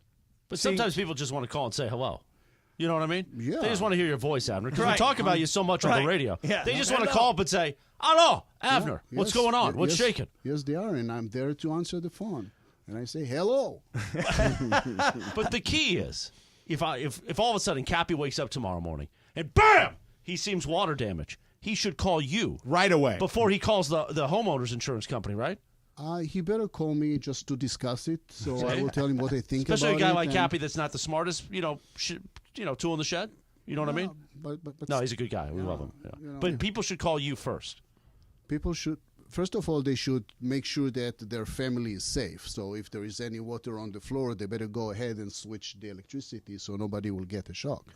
But in general, after you make sure that your family is safe, you better give me a call, and I I will gladly discuss the situation with you and advise you what I believe needs to be done next. How frequently, I'll let you go on this one, how frequently do you find that the homeowner's insurance company doesn't want to pay somebody what it really will require to fix the damage? Is that a very common occurrence? Yes. It is. If I would like to talk about, numbers in regarding to advertisement and, you guys at ESPN, you're doing a wonderful job for me. Thank you, sir. And the thing is that out of 100 call, I maybe will be able to attend and to take care of 5. So just 5% of all calls are calls that I think that I can change something in the movement of the claim. Many of them are denied from the right reason. So, all I can say to the callers, I'm sympathizing with you, but nothing else. And some of them they're calling me too late. They made all the mistake possible. You need to understand that the insurance companies' adjusters are human beings. And they hear what you told them. And if you're using the wrong words, the wrong vocabulary when you're talking to them, you take them to a movie that does not belong to you. And sometimes people, they want to guess what the insurance adjuster would like to hear. They always guess wrong. Right. So just tell them the truth. Yeah, you know what? And just answer the questions that you've been asked. Right. And don't tell them stories and take them to a movie. Yeah. Keep it simple. Yes. One last thing, Abner. I know your lovely wife is here tonight. Sam Lloyd, our marketing consultant, Cappy, and I. Yeah, okay. They're in the studio. Other studio. Okay. We're all going to dinner downstairs. Oh, my God. Now, here's the thing. Cappy and I are trying to give up carbs, but he's got no willpower. No willpower. So tonight, I want you to keep slipping chips his way, okay? No, don't. Keep slipping No, I chips, won't and eat we're going to chips. see him crack. No, I won't do it. Then he's going to eat tortillas. No, then he's I going won't to do get that. dessert. No. Keep slipping in those chips. You're gonna see it. I'm going to take care of you. Don't worry about it. I'm not going to have any carbs. I'm going to have no tortillas. I'm going to have no chips. I'm going to not. He can't have help carbs. himself. No, I'm No going willpower. to. I'm going to have a giant plate of protein, but I will not have carbs tonight, Abner. Please keep an eye on me. I will. I will. Even though I'm still hurt by this evening that you take me to a sailing somewhere. Okay, hold on. Let me tell this story. I was like, wait. What happened? Okay, is it real? I'm here. Let me tell this story. You fell for a Cappy. No, here's what happened. No, let me tell You this got story. Cappy. No, here's what happened. Here's what happened. So Avner and I and his family, Nira, his daughter Adi, we all went out for dinner. And I said, hey, what are you guys doing on Friday night? You guys want to come to this Yachtly Crew concert with us? And he goes, hey, seems like a fun thing. You guys are inviting us. Seems nice. Are you talking about the night at the whiskey? Yeah, right? Oh. Yeah. So Avner and Nira, they come driving in to go to the whiskey. And the place is packed, man. You can't move. You can't get to a bar. We're not going to have a chance to talk because it's so loud. And Avner's looking at me going, what in the hell did you invite me to? Right? And honestly, before Chris and I even got on stage to bring the band out, Avner was already home in bed. Oh, Avner. I was. Yeah, I was. I don't blame you, Abner. I wasn't even there. But when the captain came, it was like everybody moved That is aside, true. Moses. Yeah. Yeah. All right, next time we're going to go to a different venue. Okay. The whiskey was in the summer. We're doing it in Burbank. What's the venue up there? The Starlight Bowl in Burbank in August. And that was the first time I ever saw Yachtly Crew at that venue on a summer night. Nothing better. You won't be crammed. We can talk. It'll be nice. I'm all in. I know. It was my fault. My bad. We'll get you the Yachtly Crew hat. So we'll call you Captain this time. Okay. Captain Avner. That's fine. You like and that? then the crowd will part for you. Yes, exactly right. And by the way, I love the fact that today somebody in the Circle of Trust sent us the billboard. I'm not sure exactly where that billboard was, but the Avner Gap billboard. Somebody drove by and took a picture of it. Yeah, me and my beautiful wife. Yeah, it's cool, man. Well, you're everywhere, dude. You are everywhere. I'm doing my best so people will know where to call and get help when they are at the time of a need. Well, here's the number, 818-917-5256, 818-917-5256, or AvnerGat.com. And when you call, Avner answers the call and he says, hello. There you go. All right, big deal or no deal is up next. Thank you, Avner, for hanging out. Thank you so much. There it is. All right, let me tell everybody here about Prize Picks. Now, Caitlin Clark tonight. 20 points. She's at 20, right? Yeah, but how many turnovers, Funchy? 9. Stop rooting for her downfall. I'm not rooting for her downfall. You are. It's just been a rough night. Okay, listen. Her number on Prize Picks was 21.5. But Prize Picks gave you the free square. So they gave you a half point, and she's already nailed it. Now, I put Caitlin Clark together with my favorite dart-throwing phenom. Oh, yeah. How'd he do? Well, he plays on Thursday, and he only needs 3 180s. Oh. But I'll tell you what I did tonight on Prize Picks. I played a bunch of baseball, and I took Josh Hart tonight. Okay, for the Knicks. Yeah, I didn't see what the deal is for more than 9.5 rebounds because he was a taco. He's a good rebounder. He was a Taco Tuesday play, so they gave you a discount on him from 12.5 rebounds to 9.5 rebounds. So I don't know what his number is right now, but tell me how that's going. And then tonight I Fungy, played, can you tell us how many rebounds Josh Hart has? and then I put him together with a bunch of baseball guys. And the reason I did that is because I was trying to go 4 times my money. So I played a $20 play to win $120, 6 times my money. So that's just it. Listen, when you play Prize Picks, there's so many different variations to the way you can play the game. Download the Prize Picks app. Use my code Kappy, Kappy. Thanks to that code, you guys have made us the #1 Prize Picks sports radio station in America. Download the Prize Picks app. Use the code Kappy. They match your first deposit 100% up to $100. Get in the game, and then do me one favor. This is a personal favor. When I say a personal favor, that's different. Okay? It's deep. Do me a personal favor. He's got 8 rebounds, by the way. Thank you. Click the share button. Click the share button. And send me your Prize Picks on Twitter so I can play your Prize Picks. Download that Prize Picks app right now. Because you need help.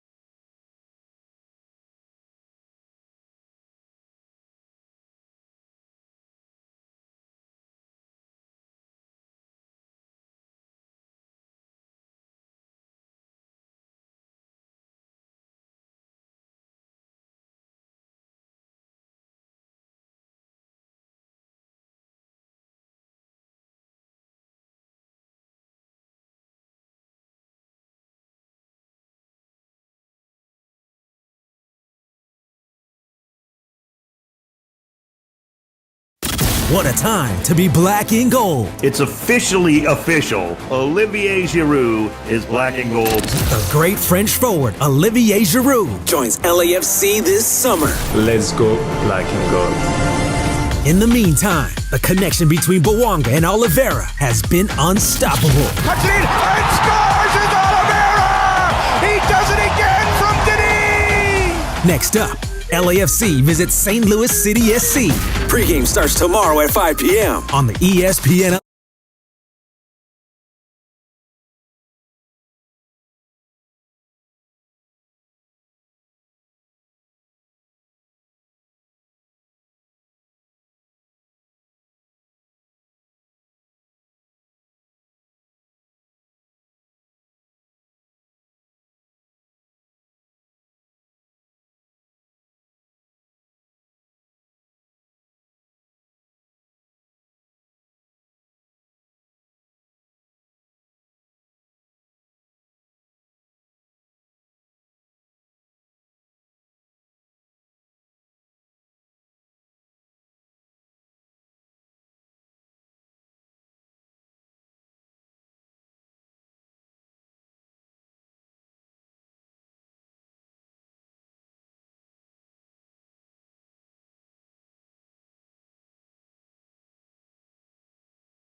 6:38, big deal or no deal time, Sedano.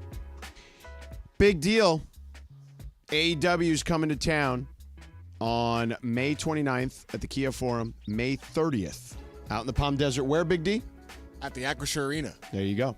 Go to AEW.com for tickets or Ticketmaster.com. We had Big Swerve here earlier, Swerve Strickland, the AEW champ.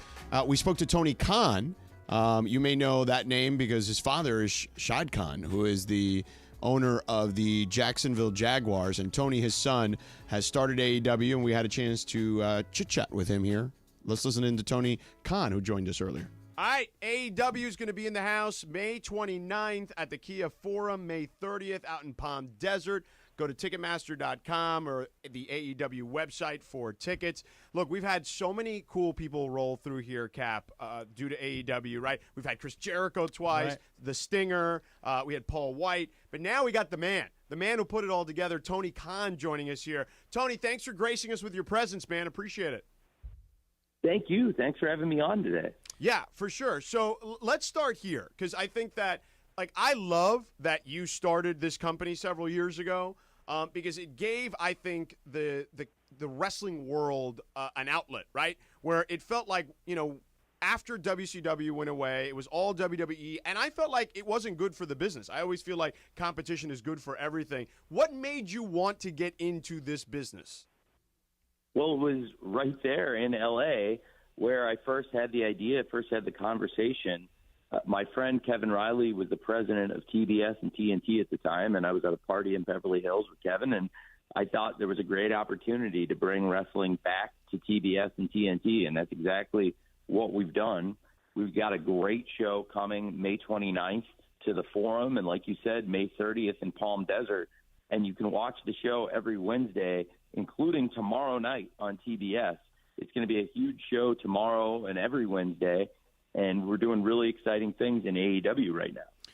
Tony, though, when you come up with the idea of let's bring wrestling back to these two channels, how do you decide, well, where do I start? And, you brought back a lot of names from guys like from my generation of wrestling that you brought into AEW. So how did you really get going besides the idea of let's bring it back to TV? Well, I went out and got a hold of a lot of wrestlers, and within a couple months, I'd gotten some people really excited about the project. Chris Jericho immediately was fascinated by this, and I had really good talks with Chris and his management over that summer in 2018, and then also the Young Bucks, fittingly enough. And, it was with a great group of wrestlers we launched. We had Kenny Omega come in. And a bunch of great stars, including Cody Rhodes, Hangman Page, and a lot of great wrestlers. And then at our first ever show, Double or Nothing, which is 2019, we went out there and had this amazing show, and Jon Moxley arrived after the big Kenny Omega versus Chris Jericho main event. Jon Moxley is one of the top stars in wrestling. And now here we are. It's been 5 years. And the 5-year anniversary of AEW is coming up, Double or Nothing 2024, the same event, Memorial Day weekend in Las Vegas. And then right after that, we're going to celebrate 5 years of AEW in L.A. at the Forum, which is one of our favorite buildings and one of my favorite places in the world. And I know without the great fans in L.A. and without the life I've had in L.A., I wouldn't be here in the wrestling business right now. Cappy, you remember Chris Jericho. He's the guy that came on the show with us and called you a crumb of a nacho, that you were a radio hack. Remember when he said that that's to you? what he said, but that's only because Jericho and I have a lot of history going way, way, way back. And so he came on, he ripped me because the thing is that I was going to tag team with Sting. And then Jericho didn't like that. Oh, no, and you know what else? I said, look, because whoa, hold on. Go ahead. Here's what happened. Jericho was at one of your shows.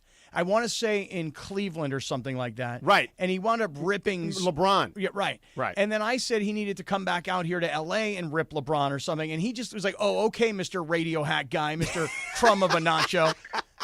And by that time, I was already committed to Sting anyway. Yeah, look, Sting was definitely very interested in tag teaming with you, although Jericho not as interested in tag teaming with me in a tag team match against them. Mm-hmm. Yeah. Well, the ship has now sailed on teaming with Sting. This year we retired Sting officially.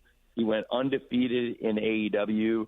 It was, I think, one of the greatest comebacks ever in sports. what a great comeback for the Stinger to come back at AEW Revolution, and then for 3 years Sting wrestled at the top of his game.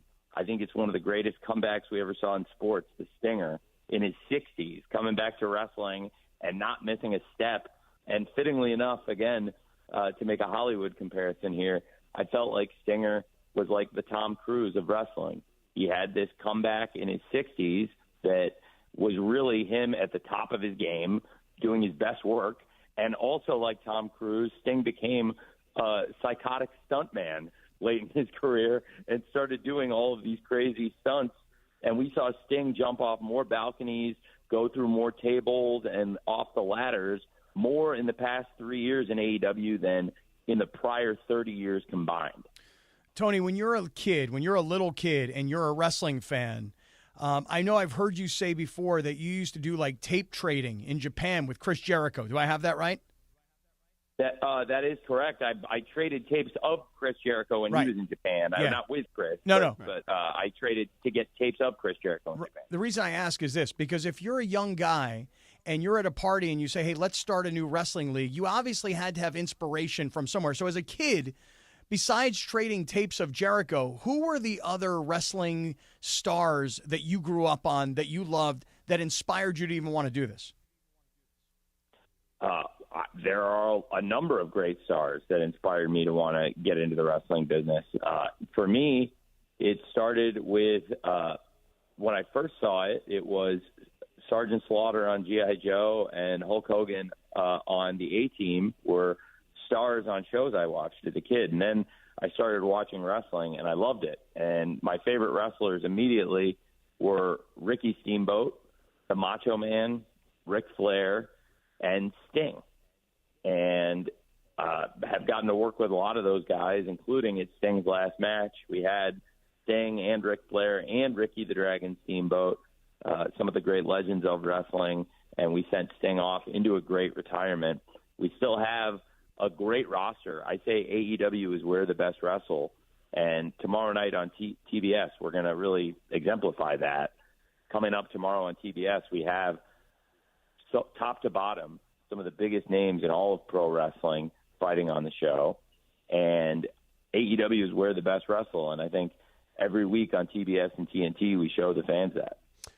Tony Khan, the CEO, president of AEW, joining us here on Sedano and Kap here on 710 ESPN in Los Angeles. So, look, Jericho to me, like, I don't know, Cappy, if you think of him this way, but I do, because I'm a little younger than you. Like, I remember Chris Jericho in the old days in WCW, and I felt like he never got his due. And then after that, he comes to the WWE. He becomes a much bigger star. Now he goes to the AEW. He's the guy, okay? Like, I think he's one of the centerpieces, if not the centerpiece, of your franchise, Tony. And I think well-deserved, because wrestling fans definitely know what his importance has meant to the sport. But I love the fact that he puts the guys over, right? And it's funny because, whether we can name countless different guys, and we had a guy in here earlier, not that he necessarily put him over, but he gives ways to the young guys, which wasn't always the case when he was the young guy. The older guys kind of tried to keep that to themselves. He's been a more giving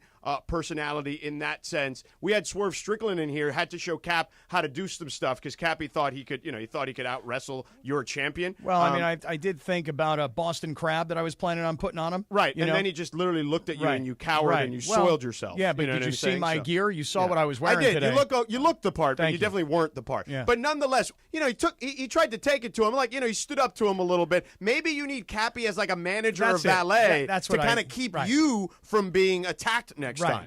I'm more of a manager type, okay? Right. I'm more of a mouth guy. Yeah, you're more like Bobby the Brain Heenan, may he rest in peace. Yes, right? I'm one of those guys that should be a manager. I mean, if I have to get physical, I can get beat up. I didn't say I could beat people. I could take. But he'll take it. He'll take it for you. Tony. Imagine me wearing the neck brace rather than you. Right. Oh, man. Well, I think we could use some extra muscle in AEW, so you guys are welcome anytime, including at the forum, and hopefully you guys can help us keep order in AEW. It sounds like you guys would be very valuable maybe more valuable backstage than in the ring, if I may say. Yeah, definitely backstage. Maybe in the ring occasionally if you need a bit, but nonetheless, definitely backstage. Thank you guys for what you do. Thank you for joining us. Again, AEW, May 29th at the Kia Forum, the 30th out in Palm Desert. If you missed Swerve with us earlier, make sure you go back on the podcast. And if you missed this interview, you can also check it out on the podcast as well. Tony, thanks for the time, man. Appreciate it.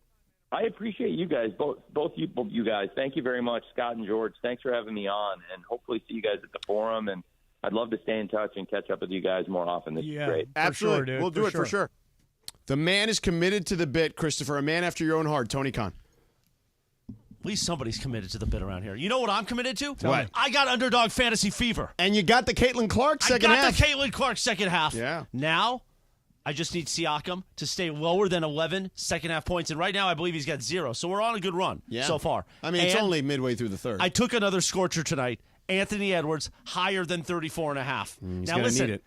I came close. I just needed a half point last night with SGA. Yeah. But he scored 34. I needed 34.5. Yeah. I got Underdog Fantasy Fever. The Underdog Fantasy NBA Pick'em game is here for the playoffs. Here's what you do. You just pick between 2 and 5 players to build a pick'em entry. You select higher or lower on player stats, and if your picks hit, you can win up to 100 times your money. Underdog Fantasy is the only ones out there giving you 100 times. Where else are you going to get that, sucker? Here's what you got to do. What? Why are you laughing? I just thought it was funny. I laughed. Endless projections to choose from. I'm not listening. It's legal in California, and it's a ton of fun to play along with as you watch the game.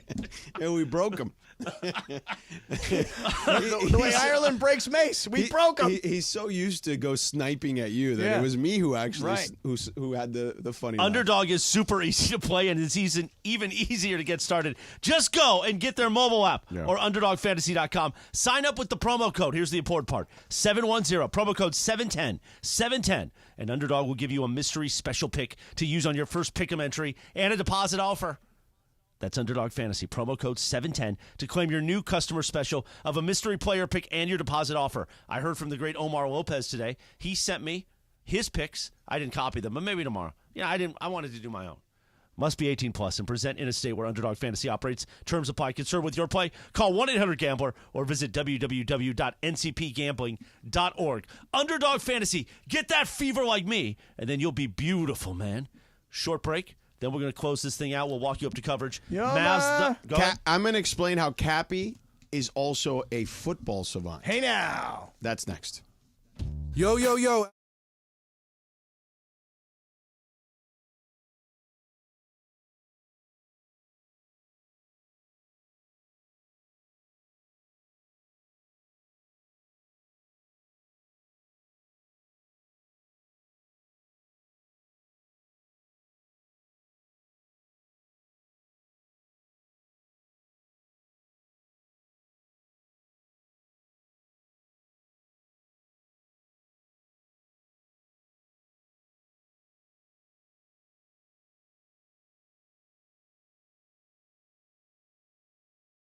What a time to be black and gold. It's officially official. Olivier Giroux is black and gold. The great French forward, Olivier Giroux, joins LAFC this summer. Let's go black and gold.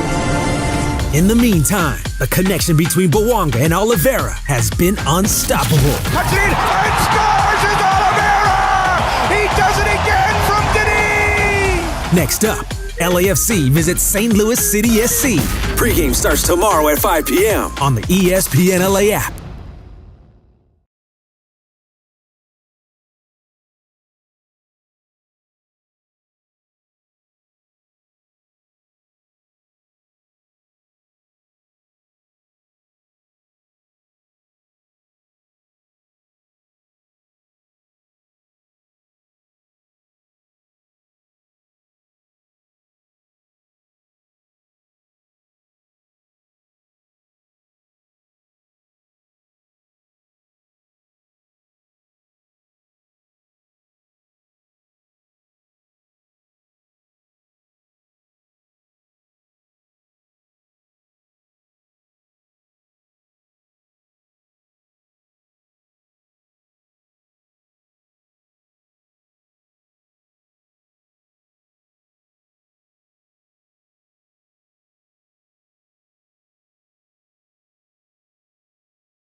There we go. Final segment. 5 minutes in front of 7 o'clock. Final segment music. When you hear this, you know it's a wrap, sucker. Coming up at 7 o'clock in just a few minutes, we'll bring you Game 5 of Mavs at OKC. Yeah, I'll be doing Game 6 on Saturday. Always got to promote himself. 5:30, baby, if my voice holds up. The NBA playoffs on ESPN Radio. We're getting ready for that Abner Gat dinner. Aren't we, Cappy? Telling you right now, you're about to see a guy go into a Mexican restaurant. Well, it's like, Lindsay, would you call Soul Agave a Mexican restaurant? Yes. It's more, but it's like a fusion, a bit of fusion, and it's more New Mex. Yeah. Yes. New Mex. I would agree. I just came up with that. That's New a Mex, good- not that's a good classic phrase. Mex. No, it is not classic. But they do this thing at Soul Agave where they bring these chips, and then they bring this like bean dip, like a refried bean dip. Yeah. And it's unbelievable. It is delicious. But I can't have the chips tonight. Right. Then I'm thinking about like having like a giant fajita plate, but don't bring the tortillas. Yeah. You know? Last night, I went to this college party, like my daughter's college counselor person, and she had this party, and at this Italian restaurant. And they had this pizza, man. Oh, it looks so good. Pepperoni, sausage. Some sausage? Sausage, a little meatball, right? They had some bacon all up on it, right? They had onions, mushrooms. I mean, Big D, you don't know nothing about everything pizza pies, all right? Come on, man. You know who I am? I do know who you are. I do know who you are, Mr. Trail Mix. You ain't know nothing about no we need to pizza. get some Trail I Mix, know, man. dude. We We gotta gotta- either order some on Amazon or go to Costco, Yeah, Jack. let's go to Costco, man. Okay, let's go tomorrow. All right. All right. Can you go? I don't have time to go. You can go.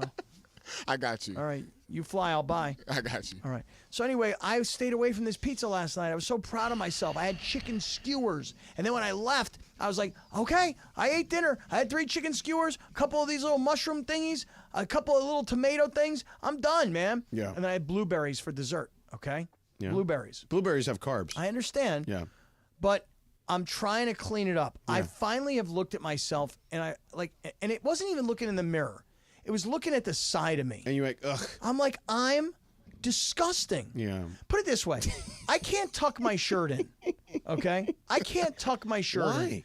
Because I'm that disgusting. My belly flops over my belt. Yeah. I've never had this in my life. Yeah, you're getting old. It's harder to get into shape. I know, but it's also Visceral fat. because I eat like crap. Right. So I'm trying to Road clean it pie. up. All those years. No how road many? pie. How many road pies did you have? I'm done with We've road done pies. years of road pies. We have, but I'm done with Yeah. road pies unless they're like gluten-free. No, gluten-free doesn't matter. You need to literally, it has to be 0 carbs or very low net carbs. Okay. And the only way you do that, honestly. Cauliflower?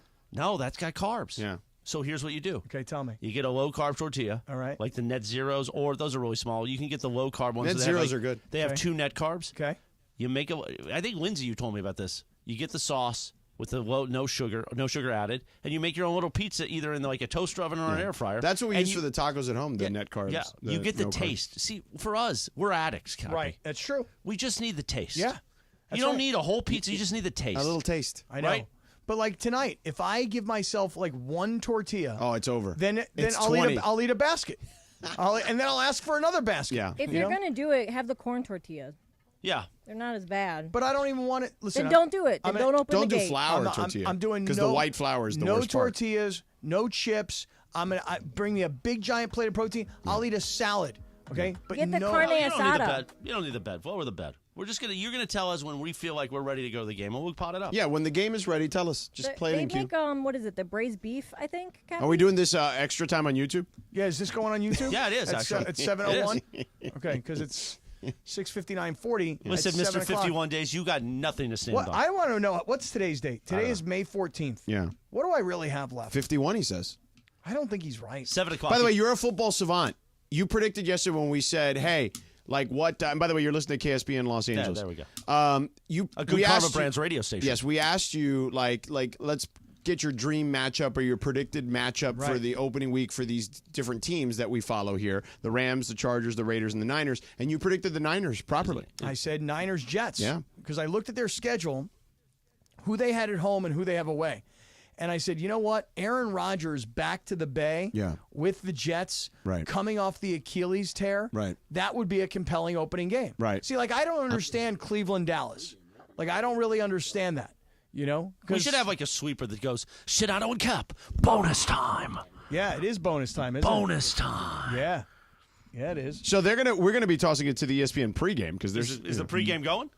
Well, because this Is it game going right on here. This, Yeah. this, Let me know They're when playing you- the music. Pot it up. Good. All right, we're out of here. See ya. Here's Game 5. Mavs OKC on 7.